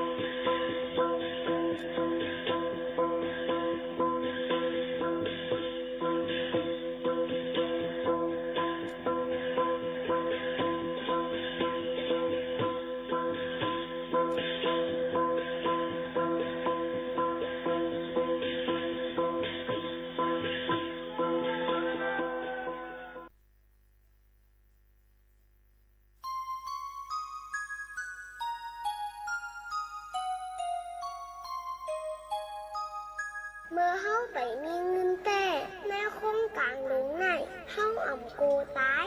เผื่อเฮามีเงินน้ำลำมาไหนซ้ำโกตายค่ะวะเมื่อไปมีเงินแต่กินจังหือก็หวานนอนจังหือก็หลับกล้วยกะเผื่อเฮามีเงินค่ะนำมานอนก่อนฮับรับดีๆนอกเฮือนในเฮือนคัดกับซอหวยใหญ่หวยล้มเลี้ยงป้าหมาโมหงลูกกงเสตางลูกเลี้ยงไว้น้ำแค่นั้นอยู่เกาะใจย่างไปใครนิ้มเยมีเงินน้ำเยเลยไม่ใจน้ำป้องสารถูกไหนย้อนกว่าเงินคำเสเตือนจังมาหลักมาโขนป้องสารถูกไหนอาสังมันจังลูซุ่มจ้องอยู่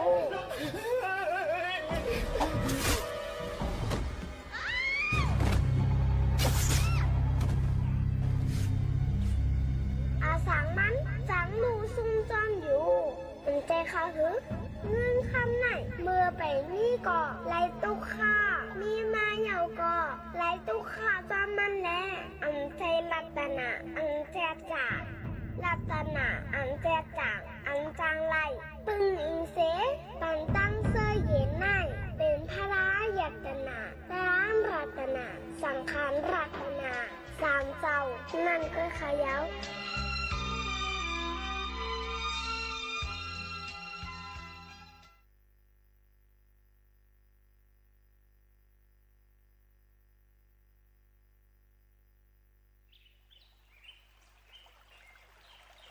อร่อยกันในโปติยองยอสับน้ำเหลียนลินตีกินเลตันเศร้าตาลียองเมืองทุ่งเมาเฮาตึนมนอยู่ซาอ๋อตัวลูสองผักข้างหิมน้ำเมาก่อนอไล่หันวานก้นขับกันกว่าสาวหังหลีก็ตึนขอนต้นเตอปีอีกน้องต่างตีมาห่มจอมพิงทุ่งงอนเผอก็ป้อมนเจอเซอมังก็ป้อไข่ลืมเป็ดตั้งเมื่อเตียว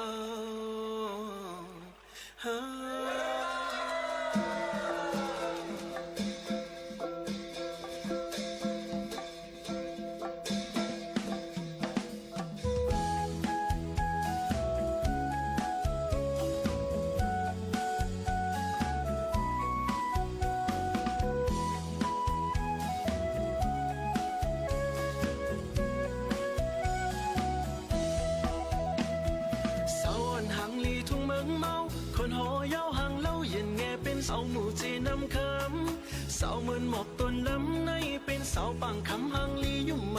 จังมอไปมอเก้าใจเฮาเอาใจเมาย่องเป็นกำเยาตุ้ยลูกก็ไว้เสาเปิ้นช่วยเปิ้นส่งหันเสาตึงลงโตเล่าเสาน้องเต้าหอมสองเสาข้าวของน้องโมเสาหมอยุ่มมอหยอกต่อเป็นเสาน้องหมอน้องยางเงยหาห่มเส้นตั้งมาโคเจอจอมพาตุ้ยลูเลยหันเสาเลื่อนเลี้ยนเลื่อนเล่าหันเสาใส่เข้าถึงจ้าเสาถึงข้ายุ่มใส่เสาเกี่ยมปองน้องเชียงโอ้เสาน้องมึนเลื่อนบอกเสาโมยกใจตันเสาจีละเนยอย่าปีจันใจนา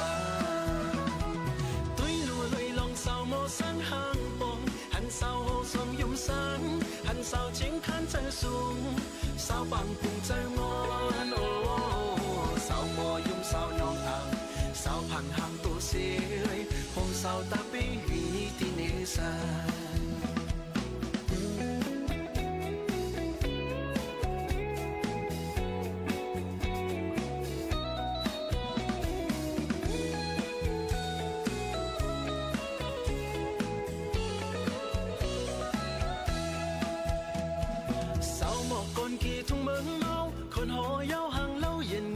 เสาหมู่จีนำคำเสาเหมือนหมอกปลายลำในเป็นเสาปังคำหางลียุ่มไหมจังมอไปมอเข้าใจเฮาเอาใจเมาย่องเป็นกำเยา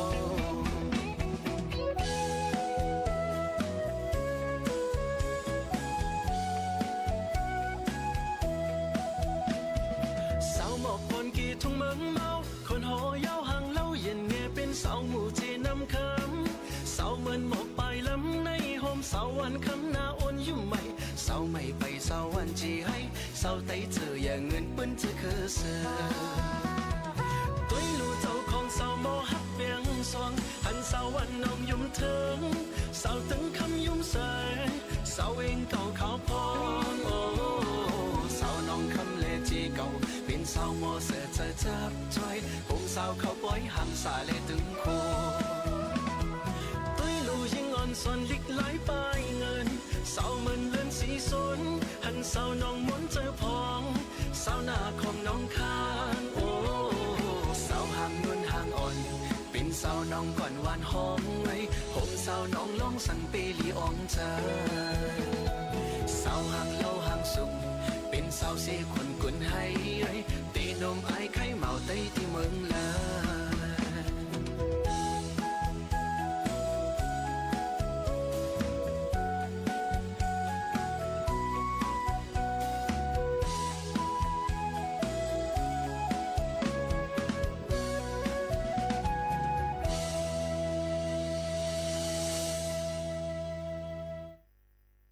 เมื่อสูงค่ะเมื่อสูงพี่น้องผู้ยินถ่อมเฮาค่ะตั้งเซ็งกูก็กูก้นค่ะทบกันที่ในตอนการห้องปล่อยเซ็งสวท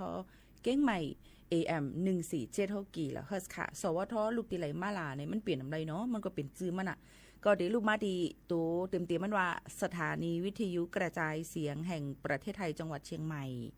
เรดิโอไทยแลนด์เก้งใหม่นะคะเพราะเป็นภายใต้ก็ห้องปล่อยเสียงสวทเก้งใหม่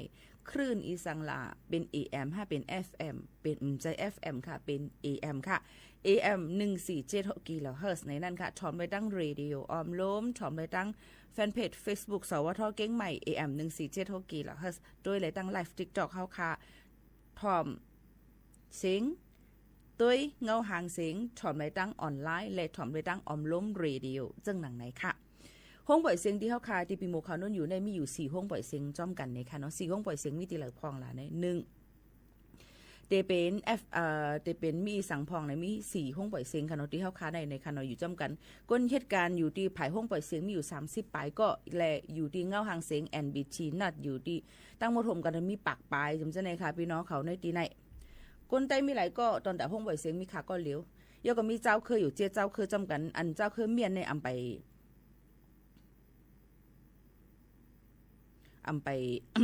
เลยมาตึกก็บอกว่าก้นมันก้นอันก็เก่านั้นเสียงกำสุดหมุนกว่าเย้าจังไหนคะอันนี้ก็มาหมอกลัดถึงเฮก็ยังตึกปืนเผาจ้อมหาผู้ปืนเผาไผ่ภาษาเมียนอำนั้นก็เย้าอันนั้นค่ะฮู้จักกันนั่นอยู่ในก็ปว่าพอเลยฮู้จักพอเลยฮู้จักก้นอันเป็นเมียนในก็มาหมอกลัดถึงกันไล่แล้วก็ให้มาสมัครให้มาลงการตีในไล่ในนั่นค่ะการตอบแทนก็เตเอาดีหมื่นปลายในค่ะเนาะแล้วก็เหตุการณ์วันจันทร์ถึงวันศุกร์บ่เลยเข้าเวียนเนี่ยก็วันเสาร์อาทิตย์จังซั่นไหนอันนี้เตนั่นค่ะเนาะอันนี้ก็เอาที่จันทานการเฮ็ดอยู่ที่จันม.6 ขึ้นกว่าจังซั่นหนังไหนค่ะในก็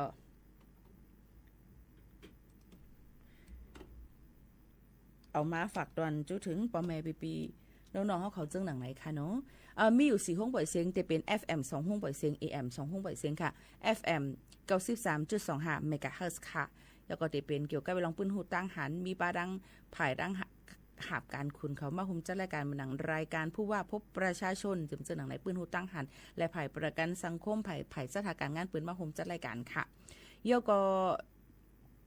ก็มีเทียง FM 98.0 เมกะเฮิรตซ์นะคะอันนี้ก็จะเป็นลองรายการผาย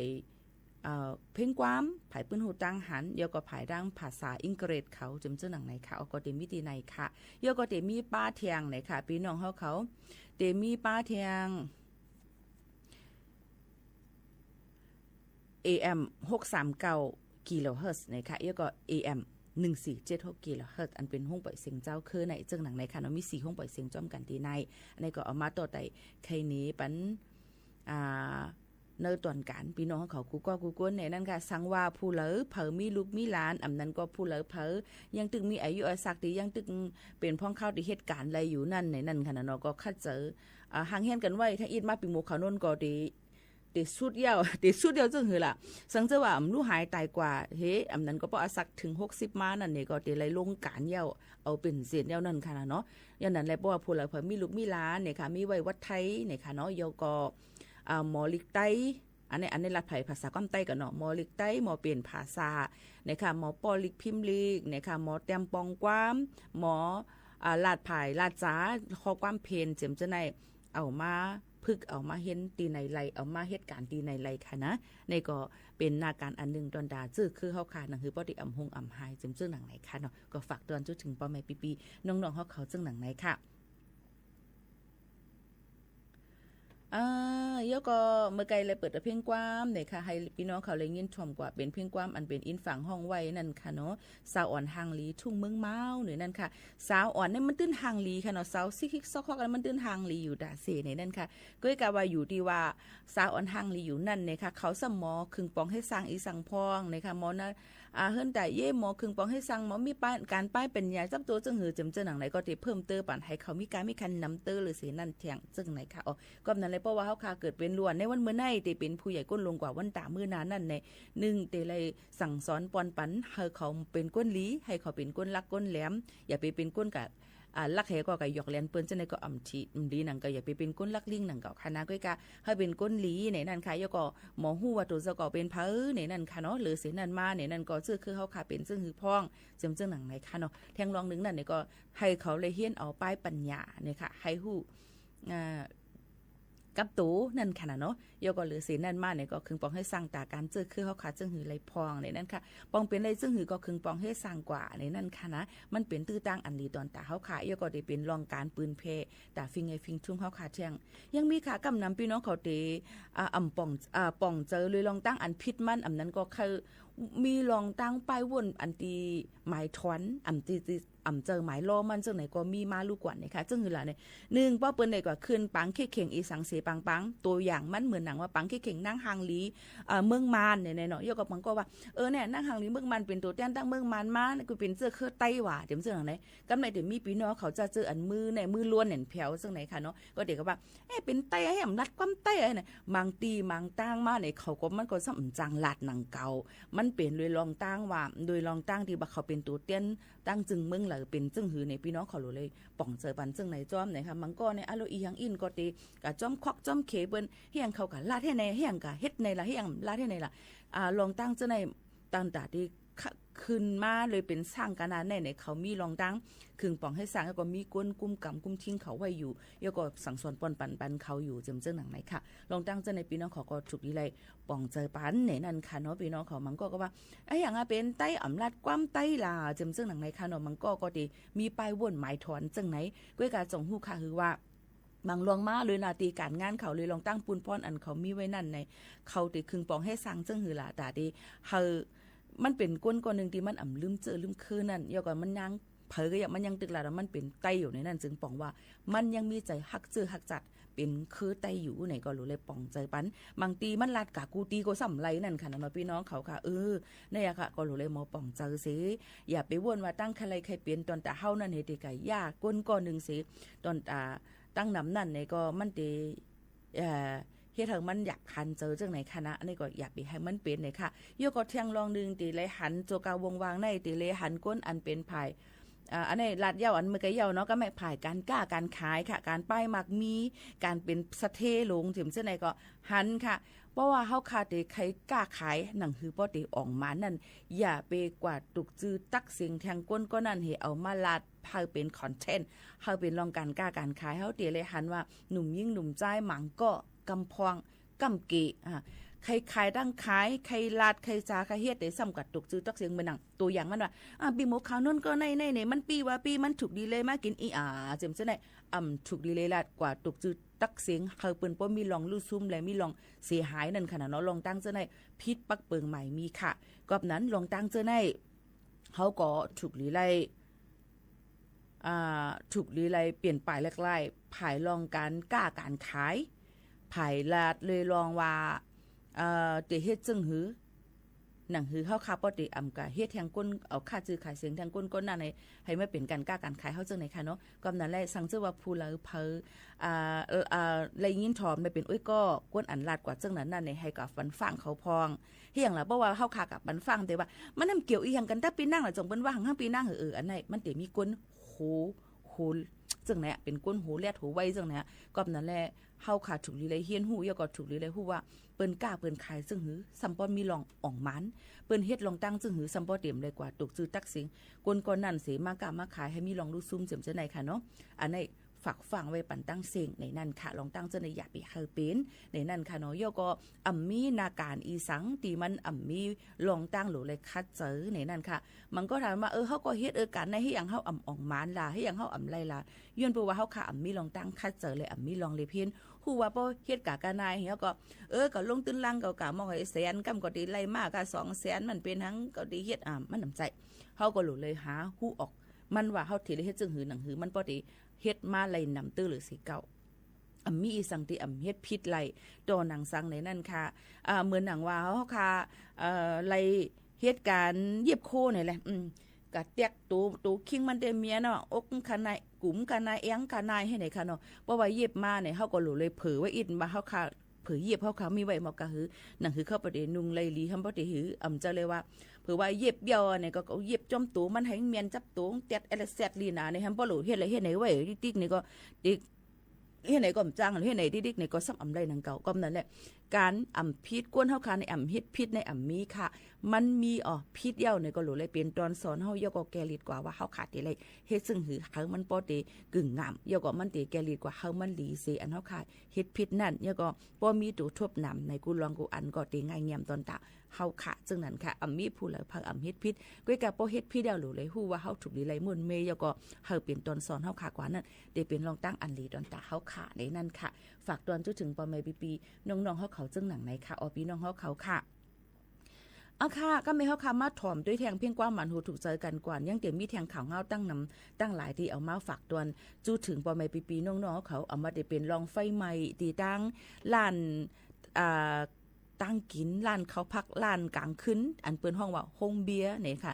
จะว่าห้องอันเปิ้นเฮ็ดปียาเนาะห้องเบียร์ณลาดพร้าวอันที่มีคนรู้ซุ่มกว่าตั้งน้ำในนั้นค่ะอีก็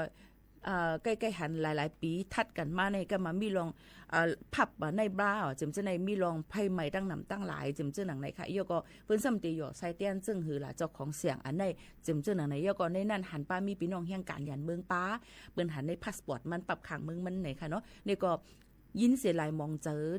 จอมมุ่งหอเฮือนอันเลยกว่าเลยแล้วก็มีลองดูซุ่มกว่าถึงอสักสายเจอเดี๋ยวก็หมัดเจ็บแทงตั้งนำตั้งหลายเจ้าหนังในมีเผยให้มันเกิดขึ้นมาในนั่นค่ะพี่น้องเขาในก็มันเป็นเพียกึ่งกลางในค่ะเนาะในก็เอามาฝากไว้ปันพี่น้องเขาเกี่ยวกับเลยลองตั้งว่าไพ่ใหม่ในนั่นค่ะเนาะในก็กำมาเดี๋ยวมีลองตั้งซึ่งหือเทียงเดี๋ยวมาต่อแต่แค่นี้ฝากตอนจู้ถึงพี่น้องเขาอยู่เทียง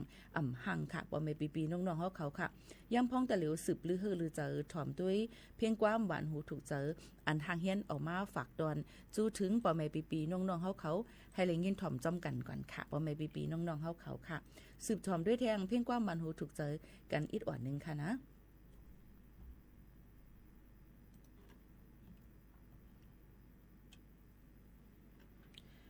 บักสมตั้งเพลงค่ะยิ่งคงรู้ก่อนมันต้องไปอ่านค่ะมีปลาลัดสุดเมืองตี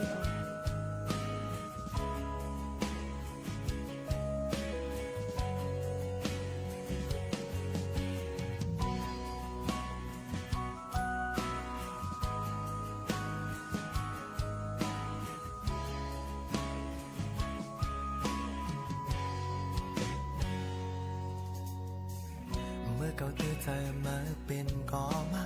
ลุ่มลาดวงใจหาเมื่อเก่าคิดนำมาเป็นก่อขวางสร้างลางไฟในตาลองเก่าทุกผ่านมาจานจำอยู่จำปันแห้งมาย้ำปันที่เก่าดังเสียงเลยเหลือมามีภายแท้สั่งพร้อมมาพร้อมเก่าเป็นกูหอมจากปากภาวะเมื่อเก่าย้อนควางไม้ปันเก่าเขาเมื่อยังจำอ่อนเอ่ยเก่าเตะเข้ามา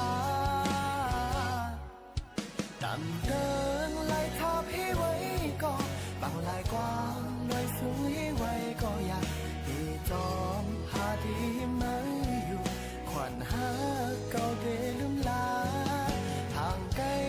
ลิเลต้องฟ้าก็อยู่ไกลไล่ถึงเมืองคนก็อยากที่จอมสีหน้าเมืองมืออยู่ขวัญหาก็มันกำไว้เมื่อก็เลี้ยวนา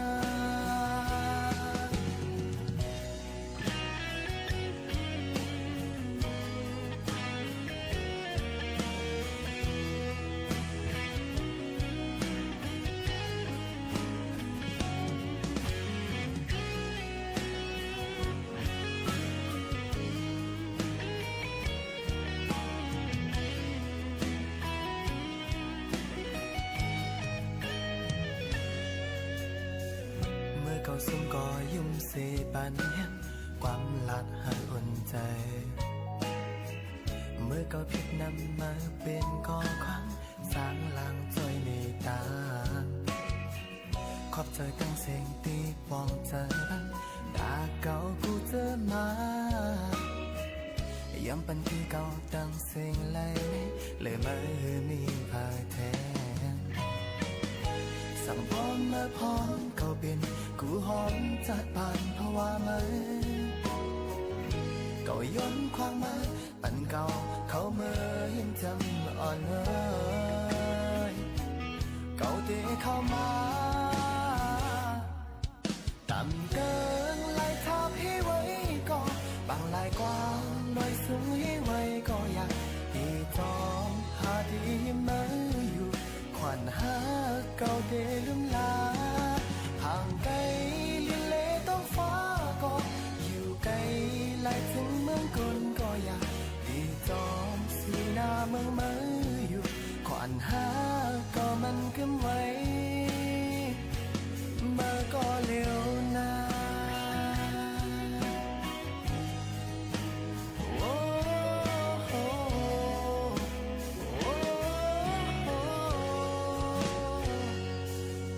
ต่ำเกินลายทับให้ไว้ก็บางลายกว้างลอยสูงให้ไว้ก็อยากตีจอมหาที่มืออยู่ขวัญหาเก่าได้น้ำลาห่างไกลที่เลต้องฟ้าก็อยู่ไกลไล่ถึงเมืองก้นก็อยากตีจอมสีหน้าเมืองมืออยู่ขวัญหาก็มันกำไว้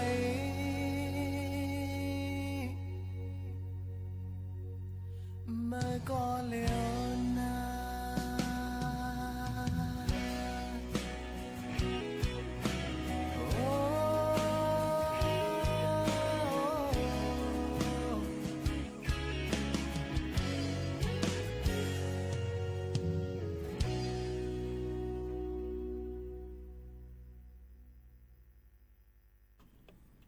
ค่ะพี่น้องเขาค่ะกำในเขาค่ะมาถ่อมด้วยข่าวเงากันลองคืบหน้าเกี่ยวกับเลยลองว่าเป็นเพกึ่งกลางใหม่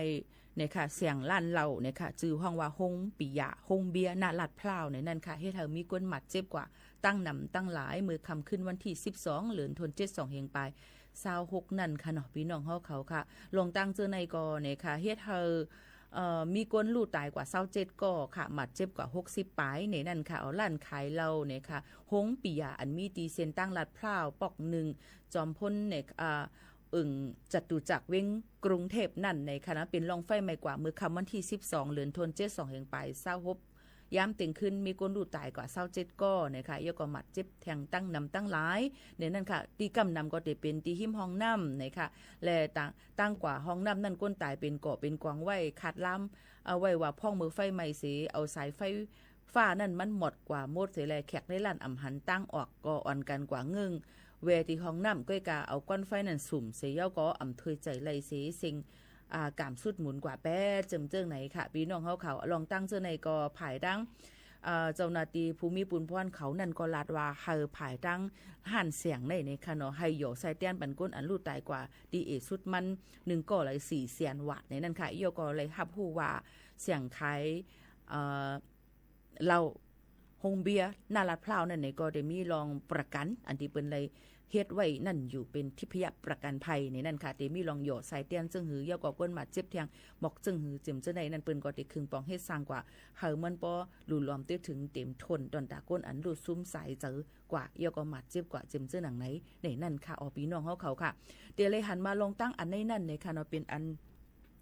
ใกล้ๆมีเกิดขึ้นมาอยู่ตาเสในนั่นค่ะพี่น้องเขาค่ะใกล้ๆเกิดขึ้นมาจึงหือล่ะลองไฟใหม่จอมเสียงลั่นเราจำเจอในนั้นใกล้ๆมีมาเต้ๆในนั่นค่ะ 2-3 ปี1ปอก 4-5 ปี1ปอกตั้งเมืองจึงไทยนี่ค่ะเลยว่าต่างที่ยาวลัดมาในเมืองจึงไทยในรู้กว่าในนั่นค่ะเนาะปอแม่ปีๆน้องๆเขาค่ะมาได้เป็นสันติกาผับอันว่านั่นก็เป็นรองลู่ซุ่มตั้งนำตั้งหลายในนั่นค่ะเนาะพ่อแม่พี่น้องเขาค่ะถึงอาศักใส่ใจตะเหลียวก็หยอใส่เตี้ยนนำอำไปสุดเซิงเยอะก็มีมาเทียงปีเลยก็ถ้าซัมมีมาเทียงเกิดขึ้นมาเทียงจำเจ้าหนังในค่ะเฮ็ดเธอลองตั้งเจ้าในนั่นในเป็นรองหลีไม่เจอเต้ๆวาในนั่นค่ะพี่น้องเขาอันนี้ก็หลู่เลยฟังกันไว้นั่นค่ะเนาะเอามาได้เป็นรองอีสังมาในนั่นค่ะป้อเด็กกว่าแอลเด็กกว่าเลนี่ก็ป้อได้ถามค่ะว่าจองไข่กว่าเลอันที่เป็นอึดไว้ให้เป็นผับเป็นบ้าค่ะจังซั่นนั้นคาราซื่อๆว่าเหมือนทางคาโกตีปื้นตีอันรับสิ่งกุ้มงุ้มอันที่มันเก็บ ในนั่นค่ะเนาะเตๆว่าๆในนั่นค่ะย่อก็แทงรองนึงอำหันตีเสียงบ้าก็แล้วเปิ้นติลาดไว้ว่า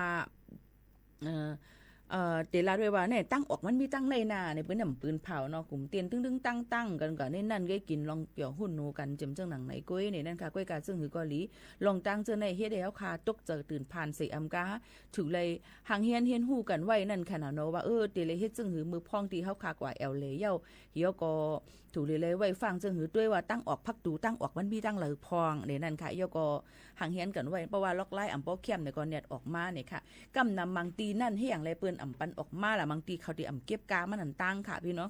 เขาก็ตีปันเฮาเล่นมนเกี่ยวให้ป้อเฮาคาที่ออกมาต้องเก็บเยอะก็ป้อเป็นลองกึ่งกลางคึกคักจังไหนนั่นไหนถึงอากนที่เล่นป้ายเปิ้นก็ใครปันเล่นป้ายกลุ่มได้เงิน5เจิมจังหนังไหนก็ติมีมาเยอะก็บางตีเปิ้นก็ติเก็บเงินอ่อนตั้งค่ะไผๆกว้างเลยก็กว่าในนั่นค่ะเนาะเพราะว่าเฮาคากว่าสั่งกินอีหยังเปิ้นก็ติเก็บอันตั้งก็ไม่ได้มีพี่น้องต่างวันเฮาเมืองเฮาก็ถามว่าเฮียงบ่เฮามาเหลตั้งในนั่น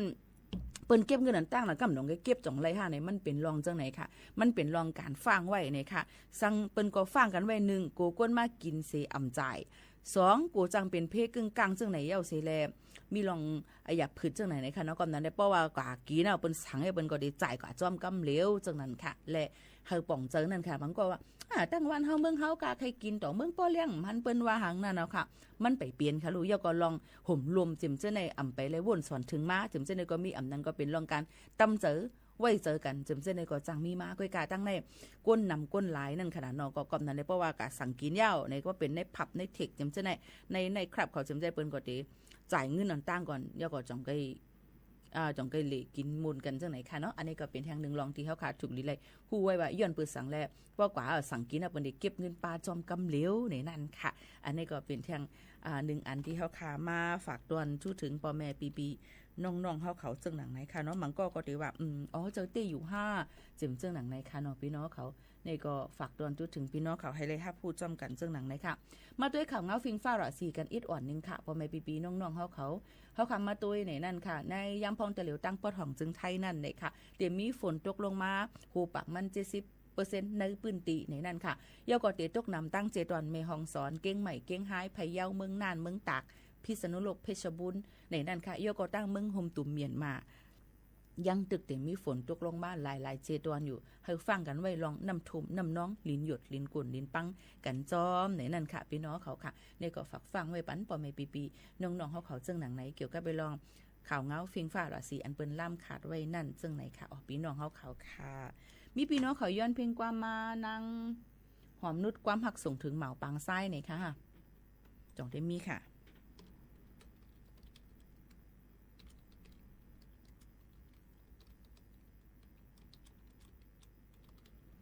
หัวเขาเตรียมมันจังสืบสวนจำกันค่ะ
ส่งถึงเหมาปัง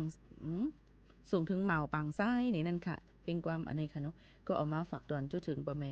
ปีๆน้องๆเขาให้ได้ยินถ่อมซ้ำกันอันจะอันย้อนกันเข้ามานั่นค่ะพี่น้องเขาค่ะในก็เดเลยว่าเป็นเพียงความแทงนึงฮู้ที่พี่น้องเขาเลยใจเสียย้อนกันเข้ามาในตอนการเฮาค่ะตีในจังไหนค่ะพี่น้องเขาค่ะชอมอยู่ที่ห้องปล่อยเสียงเก้งใหม่ AM 1476 กิโลเฮิรตซ์ค่ะปืนปล่อยเสียงกูวันข่าวยาม10 ถึง 11 โมงกลางไหนกลางค่ำอยู่จอมขาวยิ่งหมูขาวนู้นตีใน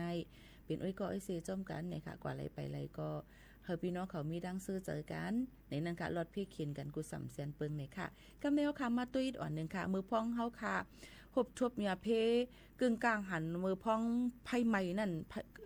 เฮาติเลยเฮ็ดซึ่งหือหลาในนั่นค่ะในก็ย้อนปืนเผาปันหรือสิว่าเฮาค่ะ1เฮาค่ะโหลเลยตั้งสมาธิเฮามันลีๆอย่าไปตกใจตื่นพานเนี่ยเพียว2เนี่ยค่ะกว่าเนกเนี่ยค่ะอันที่กล่องไฟนั่นค่ะอันเปิ้นที่แจ้ง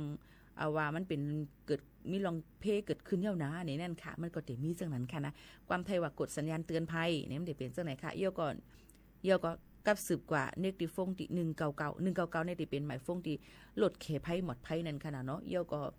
แทงที่อันนึงก็จะใจทางอันหมดภัยนั้นมันจะมีสีแหลงๆใบจำผานั่นค่ะนะพี่น้องเขาค่ะเยี่ยวก็แทงอันนึงก็ปิกซบปิกคูหนังเนี่ยลอยผ่าอันจุบน้ำในนั่นค่ะพี่น้องเขาหนังคือป้อเตรียมจังสุดลุ่มถวยเจอเฮามันหยาบนั่นค่ะเนาะแล้วก็อ่ำแก่นกวนไฟนั่นในนั่นค่ะพี่น้องเขาเนี่ยค่ะแล้วก็เช็คด้วยลองเลือดไม้ก่อนเฮาค่ะที่เปิดพักตูนั่นค่ะเนาะแล้วก็กลมเตี่ยมให้ในนั่นค่ะเจอรีบค่ะนะป้อใจรีบในไฟเดจังหมดไรกูจังกับคำในรีบนั่นแทงเนี่ยค่ะเพราะว่าไฟลูกที่เสือพามาเนี่ยก็ให้กิ่งตัวค่ะก็จอมลิ้นนั่นเนี่ยค่ะนั่นคือไฟมันป้อตีหมดในนั่นค่ะพี่น้องเขาเดี๋ยวก็ก็อยู่ในห้องน้ำค่ะก็อยู่ในห้องน้ำในนึงแค่ตีหนาเนี่ยค่ะเนาะลงตังเจอในก็มาฝักฝังไว้ปันปอแม่ปีน้องๆเขาไว้เป็นปืนหูแกมตัวหนังคือป้อตีหลอดเพมือพ่อค่ะหบชบเพนั่นจึงหนังไหนค่ะพี่น้องเขาก็ฝากตัวจุดถึงกันจึงหนังไหนกูวันเดียวค่ะพี่น้องเขาค่ะกว่าไรไปไรก็ให้มีลองหลอดเพในนั่นค่ะเดี๋ยวก็พองย้ำพองตะเหลียวเป็นข้าวอันที่เป็นเล่นหมักหนังปิดหมักหนังกันเนี่ยค่ะตีเฮ็ดซึ่งหือกอลีเขาค่ะอย่าไปกว่าเป็นลองกันต่อร่วงกันในนั้นขายก็อย่าไปกว่าต่างว่าเขาเปเมื่อเปเขาจำเจ้าในติเฮ็ดได้จังมีลองผิดกันมาถูกใจกันมากก็จังเป็นไรจำเจ้าหนังไหนค่ะนะก็ฝากฟังไว้ปันพี่น้องเขากูก็กูก้นค่ะหรือใจถ่อมด้วยแทงเพียงความมันหูถูกใจกันเที่ยง1หูก่อนค่ะนะพี่น้องเขาค่ะ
ปิ้นว่าลืมลอยๆเนี่ยนั่นค่ะเพียงความหมานหูถูกเจอนั่งหมู่คำเอห้องไว้ค่ะมาฝากตอนจุดถึงพ่อแม่พี่น้องเขาในตอนการเฮาคาที่ใน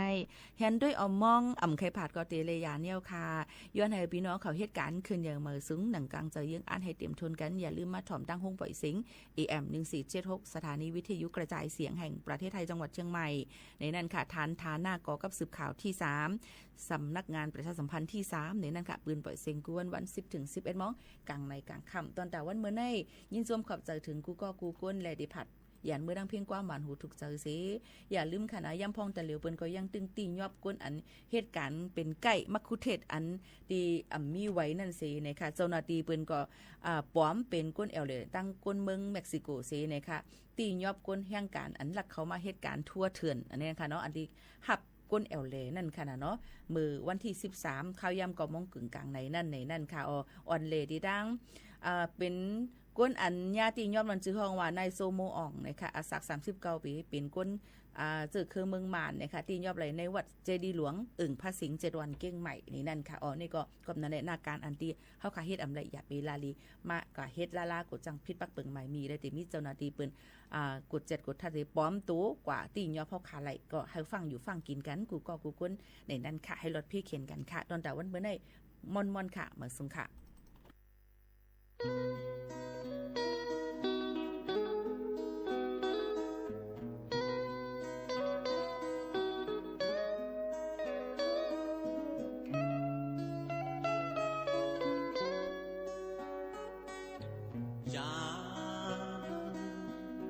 ยานไกลกันสำบ่มีข่าวหือ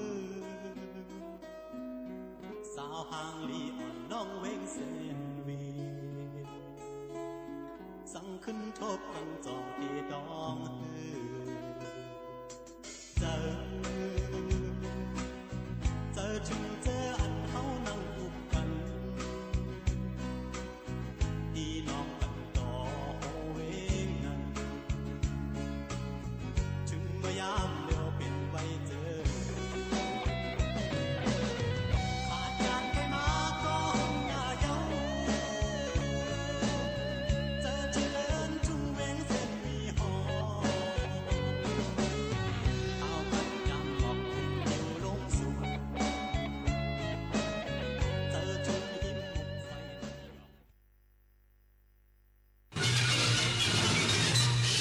สถานีวิทยุกระจายเสียงแห่งประเทศไทยและเครือข่ายทั่วประเทศเสนอข่าวต้นชั่วโมงรู้เร็วรู้จริงเกาะติดทุกสถานการณ์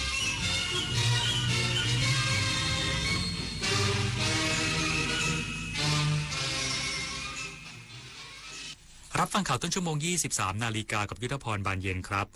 การแข่งขันฟุตบอลโลก 2026 รอบรองชนะเลิศคืนนี้ทีมชาติฝรั่งเศสพบสเปนอีกสักครู่กลับมาติดตามรายละเอียดครับกราบก้มบังคมบาท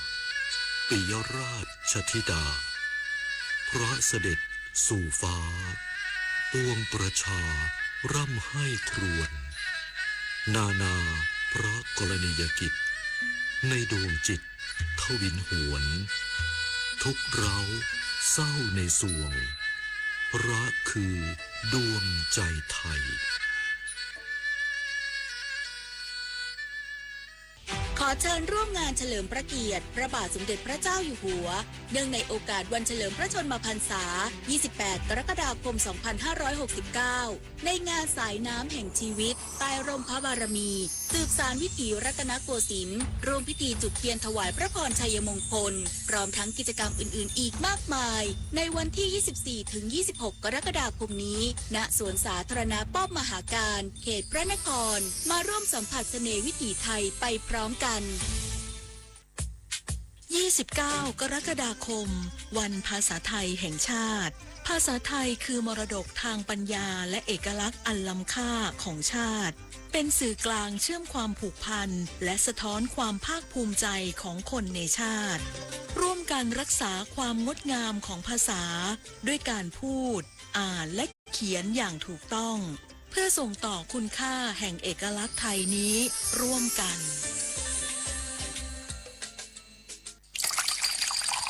คุณหมดเงินไปเท่าไหร่กับน้ำเปลี่ยนนิสัยที่ทำลายสุขภาพแล้วคุณพลาดโอกาส กอดคนที่รักไปแล้วกี่ครั้งเพราะฤทธิ์น้ำเมา วันเข้าพรรษานี้หนูไม่อยากได้ของเล่นชิ้นใหญ่แต่อยากได้คุณพ่อคนเดิมที่แข็งแรงกลับมาค่ะ30 กรกฎาคมนี้วันเข้าพรรษาและวันงดดื่มสุราแห่งชาติร่วมลดละเลิกเหล้าเข้าพรรษาคืนความสุขให้คนที่คุณรักโทรฟรี1413สายด่วนเลิกเหล้าการแข่งขันฟุตบอลโลก 2026 รอบรองชนะเลิศคืนนี้ทีมชาติฝรั่งเศสพบสเปนลุ้นเข้ารอบชิงชนะเลิศเป็นทีมแรกการแข่งขันฟุตบอลโลก 2026 รอบรองชนะเลิศคืนนี้เป็นการกลับมาเผชิญหน้ากันอีกครั้งของทีมชาติฝรั่งเศสและทีมชาติสเปนเวลา 2 นาฬิกาหลังทั้ง2ทีมเคยพบกันในรอบรองชนะเลิศศึกฟุตบอลยูโร 2024 ซึ่งในเกมนั้นสเปนเอาชนะไปได้2-1สำหรับความพร้อมของทั้ง2ทีมเริ่มที่ทัพตราไก่ทีมชาติฝรั่งเศสยังต้องรอประเมินความฟิตของมานูโกเน่กองกลางจากโรม่าหลังถูกเปลี่ยนตัวออกในเกมที่ผ่านมาเนื่องจากมีอาการบาดเจ็บบริเวณหัวเข่าอย่างไรก็ตามคาดว่าเป็นเพียงมาตรการป้องกันไว้ก่อนทำให้ยังมีโอกาสลงสนามโดยเฉพาะหากโอเรลิยองชูอาเมนียังไม่สามารถเรียกความฟิตกลับมาได้ทันขณะที่แนวรุกยังอยู่กันพร้อมหน้านำโดยคีเลียนเอ็มบัปเป้ที่ทำไปแล้ว8ประตูรั้งตำแหน่งดาวซันโวของการแข่งขันพร้อมประสานงานกับไมเคิลโอลิเซ่อุสมานเดมเบเล่และเดซิเร่ดูเอโดยมีแบลลี่บาโกล่าพร้อมเป็นอีก1ตัวเลือกในแนวรุกด้านทัพกระทิงดุทีมชาติสเปนเพิ่งเสียประตูแรกของทัวร์นาเมนต์ในรอบก่อนรองชนะเลิศที่เอาชนะทีมชาติเบลเยียม2-1หลังจากก่อนหน้านี้รักษาคลีนชีทได้ตลอด5นัดแรกของการแข่งขันสำหรับเกมนี้นิโก้วิลเลียมและแฟรานตอเรสกลับมาฟิตสมบูรณ์และพร้อมลงสนามขณะที่แกนหลักอย่างเปดรีโรดรีและลามินยามาลต่างพร้อมออกสตาร์ทเป็นตัวจริงเช่นเดียวกันปุริพัฒน์สอนการรายงานขณะที่หมูเด้งฮิปโปโปเตมัสแคระ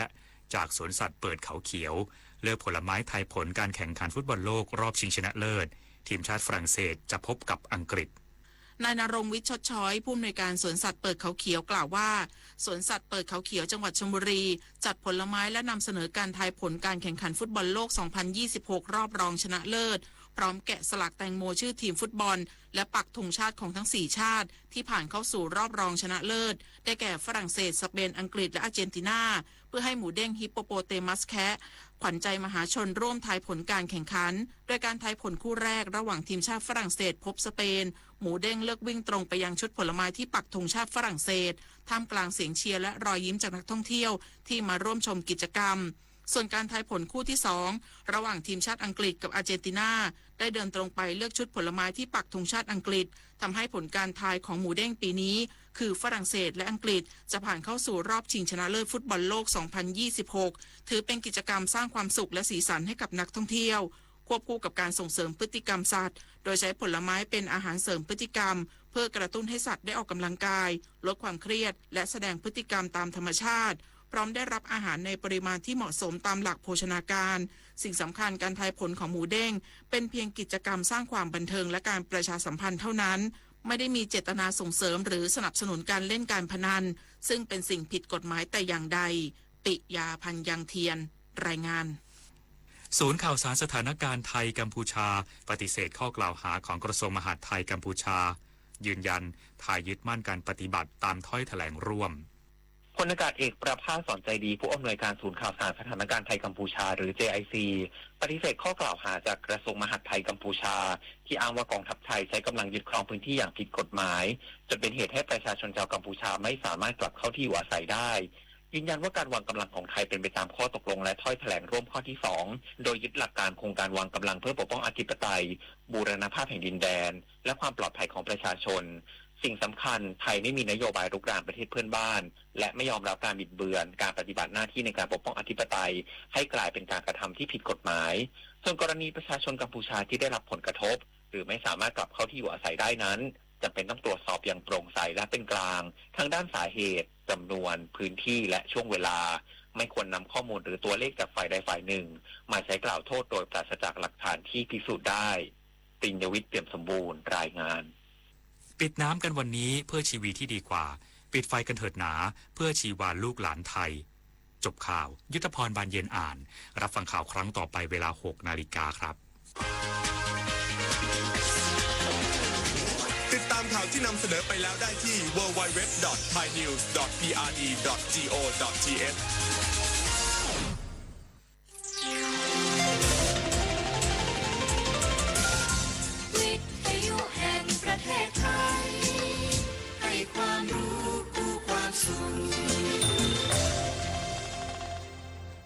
ต่อไปนี้ขอเชิญท่านฟังรายการเพื่อนฝันดำเนินรายการโดยจารุลินมุสิกพงศ์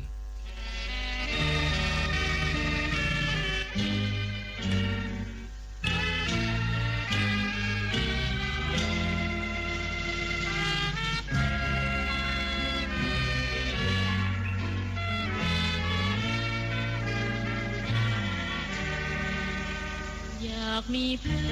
อนร่วมฝันในวันนี้ วันที่มีเสียงเพลงบรรเลงวอนเดี๋ยวออดอ่อนเดี๋ยวเรื่องลื่นแสนชื่นบานเดี๋ยวสาบซ่านเดี๋ยวโศกซึ้งตรึงอาทัย ชั่วโมงที่2ของเพื่อนฝันวันอังคารที่14กรกฎาคม2569นะคะอุเทนพรหมพันใจยังควบคุมเสียงอยู่ค่ะฟังเพลงตื่นเถิดไทยขับร้องโดยเรือโทสันติลุนเพศิลปินแห่งชาติผลงานของท่านผู้หญิงมณีรัตน์บุญนาคนะคะโดยใช้ทำนองขับไม้บันเดาะ เราเผ่าไทยต่างคนจากแดนไกลต่างมารวมใจสามัคคีทุกหมู่เหล่าพวกเราพร้อมพรั่งนามถิ่นเก่าถิ่นไทยในแดนทองแหล่งนี้คนปองไทยเข้าครองต้องรวมกันผูกพันรักเผ่าโบราณนานมาชาติไทยแกร่งเกรียงไกรกล้าฝ่าฟันมาทุกเวลาไม่หวั่นพลันพรึงอันตรายผ่านความลำเค็ญร้อนเย็นมิดกายทอดกายเป็นชาติพลีโบราณนานมาชาติไทยแกร่งเกรียงไกรกล้าฝ่าฟันมาทุกเวลาไม่หวั่นพลันพรึงอันตรายผ่านความลำเค็ญร้อนเย็นมิดกายทอดกายเป็นชาติพลีไทยมาคนไทยน้องพี่เราเลือกไทยเสรีพัฒนีรักจริงไทยจงคนใจทุกฝ่ายเราไม่ยอมแพ้พ่ายศัตรูร้ายบุกโบราณนานมาชาติไทยแกร่งเกรียงไกรกล้าฝ่าฟันมาทุกเวลาไม่หวั่นพลันพรึงอันตรายผ่านความลำเค็ญร้อนเย็นมิดนายทอดกายเป็นชาติพลีไทยมาสนใจน้องพี่เราเลือกไทยเสรีพัฒนีรักจริงไทยจงคนใจทุกฝ่ายเราไม่ยอมแพ้พ่ายศัตรูร้ายบุกโบราณนานมาชาติไทยแกร่งเกรียงไกรกล้าฝ่าฟันมาเวลาไม่หวั่นตัดพรึงอันตรายผ่านความลำเค็ญร้อนเย็นมิดนายทอดกายเป็นชาติพลี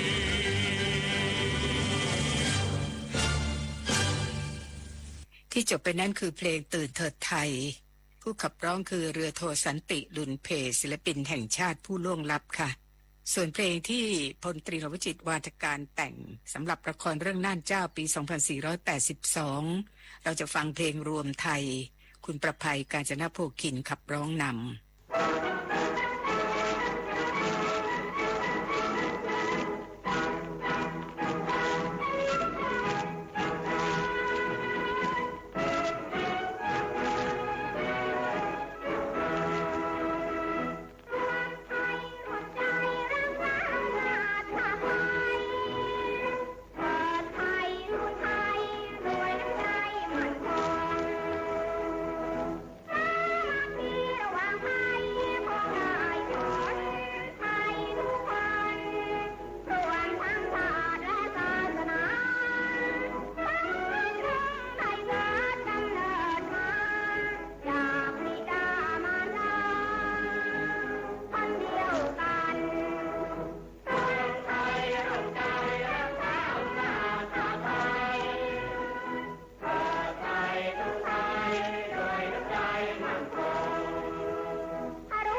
จบไปแล้วค่ะเพลงรวมไทย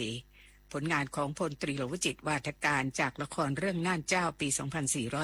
2482 คุณประภัยกัญจนโภคินขับร้องนำนะคะและช่วงนี้เราจะฟังเพลงจากผลงานของครูเพลงท่านต่างๆท่านละ3เพลงค่ะจะเริ่มด้วยครูสไลไกรเลิศสไลไกรเลิศเริ่มเรียนดนตรีกับพระเจนดุริยางค์ที่โรงเรียนพรานหลวงกรมมหรสพนะคะแล้วก็ได้บรรจุเป็นนักไวโอลินร่วมวงกันกับครูเอื้อสุนทรสนานด้วยค่ะจากนั้นก็ลาออกในปี 2475 ไปเล่นดนตรีตามไนท์ครับร่วมกับครูนาถถาวรบุตรแล้วก็ไปเล่นดนตรีสลับละครตามที่ต่างๆร่วมกับสุทินเทสารักษ์แต่งเพลงอีกมากมายคืนนี้เราจะฟังคุณนฤทธิ์อารีค่ะขับร้องเพลงผลงานของครูสไลไกรเลิศนะคะ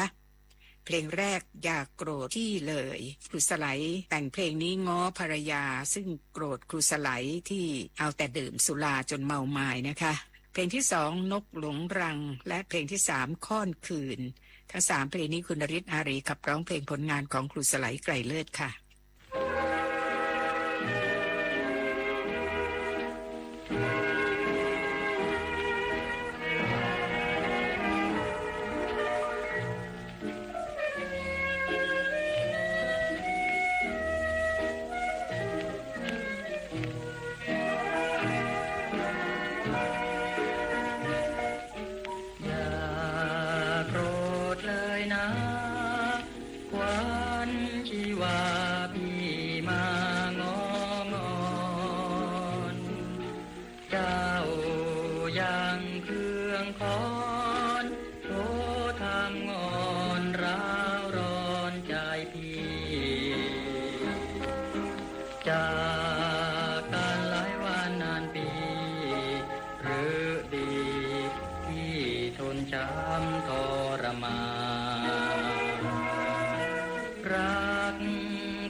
รา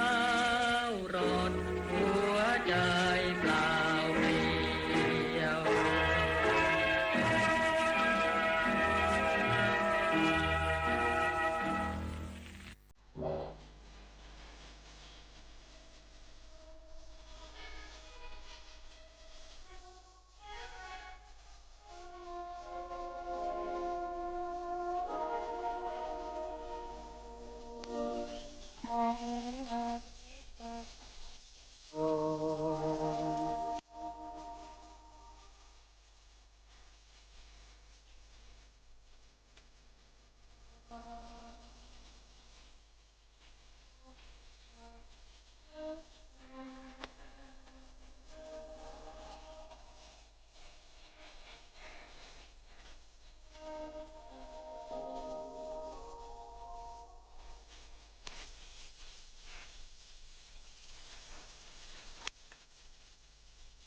คืนนี้พี่คร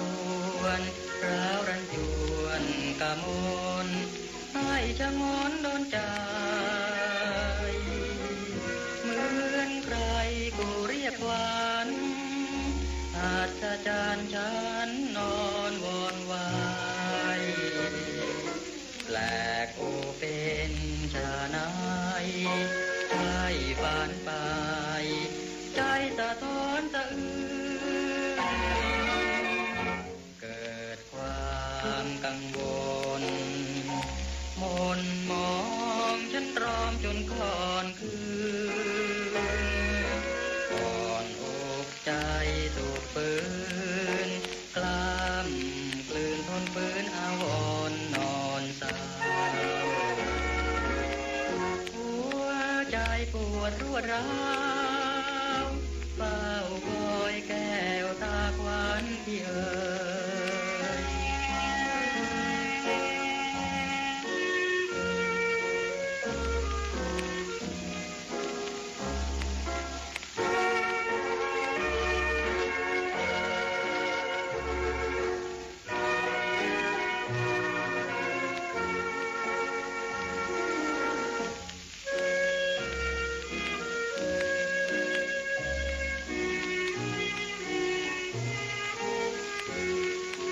ก่อนคืนนี้พี่ครวนร้าวรันจวนกะมนให้ชะงนโดนใจเหมือนใครกูเรียกขวัญอาจจะจานฉันนอนวอนวายแปลกโอเป็นชาไนใช่ฝันไปใจสะท้อนสะอื้นเกิดความกังวลมนมองฉันตรอมจนก่อนคืนก่อนอกใจสูดปืนกล้ามกลืนทนปืนอาวรนอนเศร้าหัวใจปวดรวดร้าวเฝ้าคอยแก้วตาควันที่เอ๋ย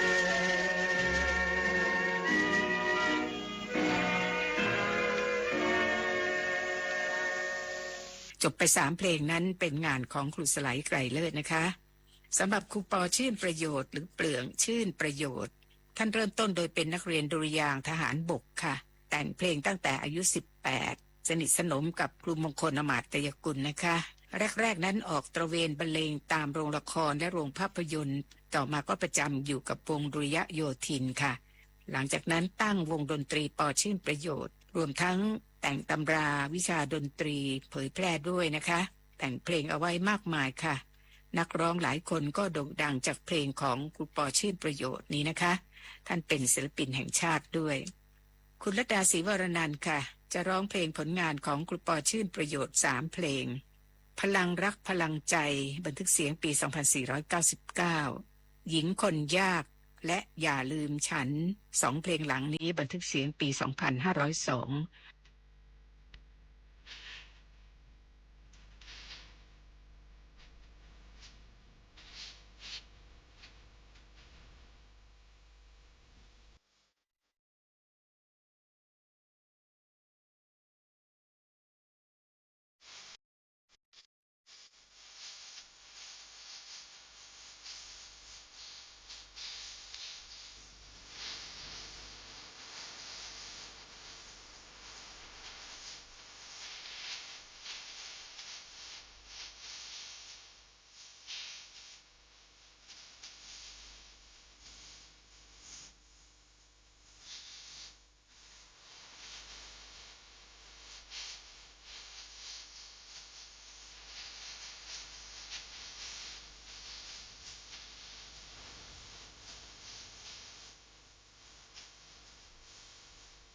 ใจ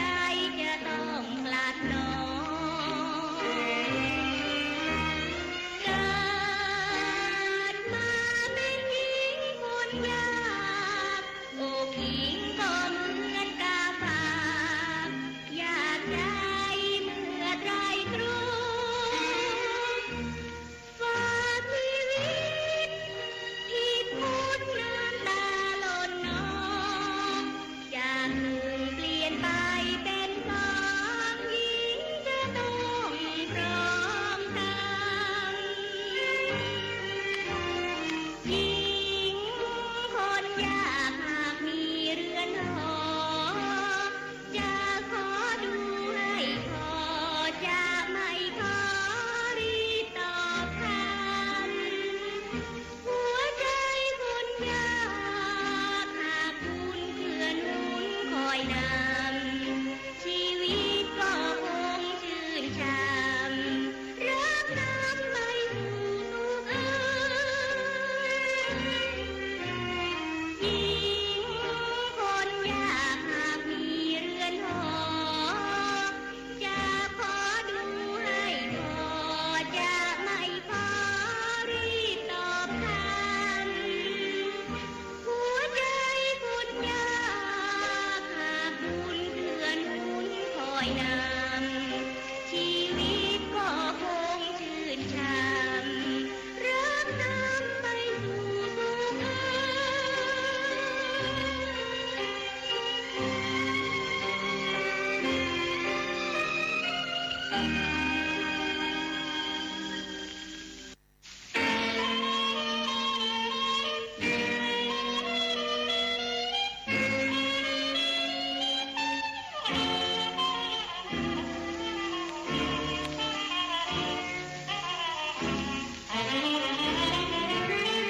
อย่าลืมฉันเลยว่าเรารักกัน อย่าลืมสัมพันธ์ที่เคยฝังใจ อย่าลืมสัญญาจากคำของใครที่เคยบอกไว้จะรักฉันไปนานๆจากกันแสนไกลห่วงใยทุกวันส่งใจถึงกันดังคำสาบานสุขใจรักจริงสิ่งใดไม่ทานจะนานเท่านานฉันก็จะรักไม่เลือนฝากใจให้ไว้ด้วยดีจงรักประณีชั่วชีวิตติดเตือนทางฉันไปไกลแล้วอย่าลืมคิดถึงเพื่อนเขาเฝ้ารักเฝ้าคอยอย่าลืมฉันเลยอย่าให้หลงลมอย่าให้ฉันจมอย่าให้เลื่อนลอยอย่าลืมนะเธอว่าใครเขาคุยอย่ารักให้น้อยต้องคอยคิดถึงอย่าลื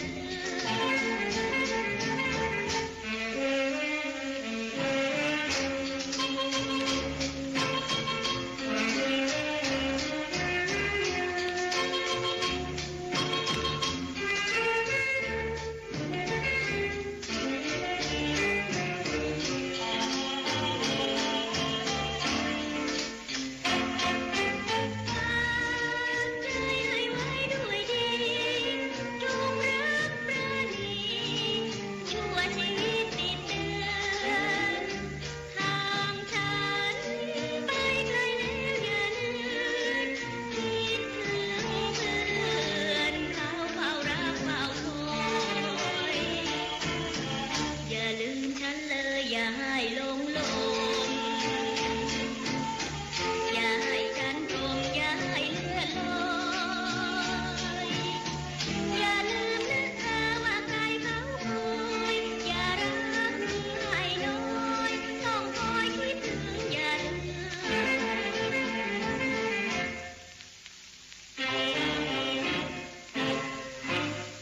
ที่จบไปนั้นเป็นผลงานของครูปอชื่นประโยชน์ศิลปินแห่งชาติค่ะขับร้องโดยคุณลัดดาศรีวรนันท์ครูพรพิรุณศิลปินแห่งชาติ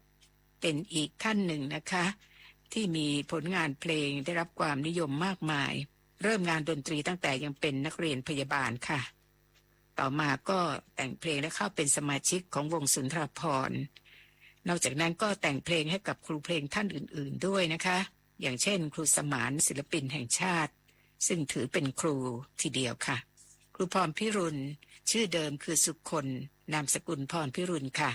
ได้รับการยกย่องเป็นศิลปินแห่งชาติเราจะฟังคุณรวงทองทองรัตนธมศิลปินแห่งชาติกับร้องเพลงของครูพรพิรุณร่วมกับครูสมานกาญจนพลินศิลปินแห่งชาติ3เพลงนะคะเพลงแรกเสียดายเพลงนี้เป็นเพลงแรกที่ครูพรพิรุณแต่งร่วมกับครูสมานค่ะเพลงที่2รักเป็นอย่างนี้และคิดถึงน้องบ้างนะยอดรัก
ศิลปินแห่งชาติอีกท่านหนึ่งคือครูมนัส ปิติสาร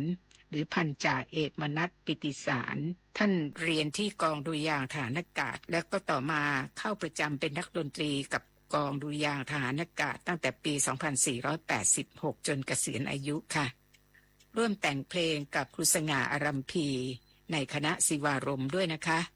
แล้วก็ร่วมกันตั้งวงดนตรีกระชับมิตรมีผลงานมากมายรวมทั้งที่ได้รับแผ่นเสียงทองคำด้วยครูมนัส ปิติสารก็ได้รับการยกย่องเป็นศิลปินแห่งชาติฟังคุณสุเทพวงศ์กำแหงศิลปินแห่งชาติขับร้องเพลงผลงานของครูมนัส ปิติสารศิลปินแห่งชาติ3เพลงเธอก็รู้เพลงที่2พี่ไรรักและเพลงที่3คนจน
เ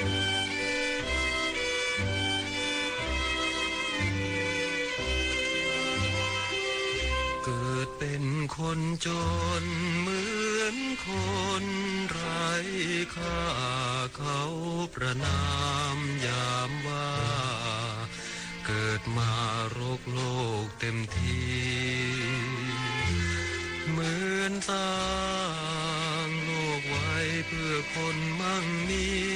รับรองเศรษฐีให้เขามีแต่ความสำราญเกิดเป็นคนจนคนเขายามดูหมิ่นเหมือนหนักบนพื้นดินมากจนเหลือสุดประมาณโทมีจน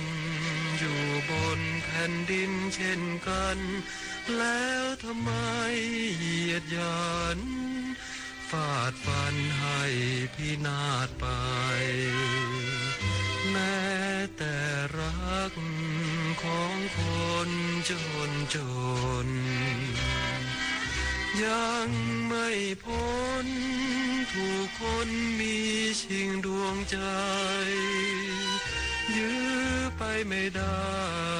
ก็เอาเงินมาใช้เป็นเหยื่อล่อใจซื้อไปชมจนได้เกิดเป็นคนจนเหมือนคนไร้โชคพบแต่ความทุกข์โศกแต่เกิดถึงตราบวันตายทุกคนจนแทบปนหมดทั้งดวงใจเมตตาอยู่ไหนไม่เคยหลั่งไหลมาเลย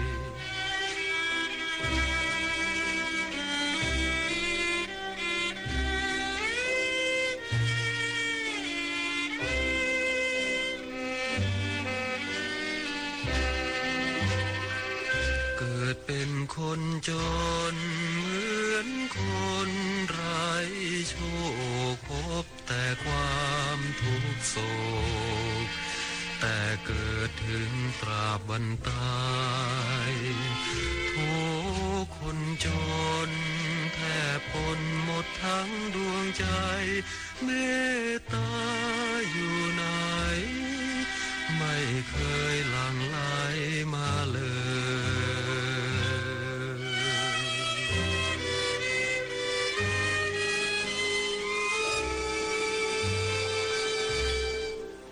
ที่จบไปนั้นเป็นผลงานของครูมนัส ปิติสารศิลปินแห่งชาติคุณสุเทพวงศ์กำแพงศิลปินแห่งชาติเป็นผู้ขับร้องทั้ง3เพลงค่ะ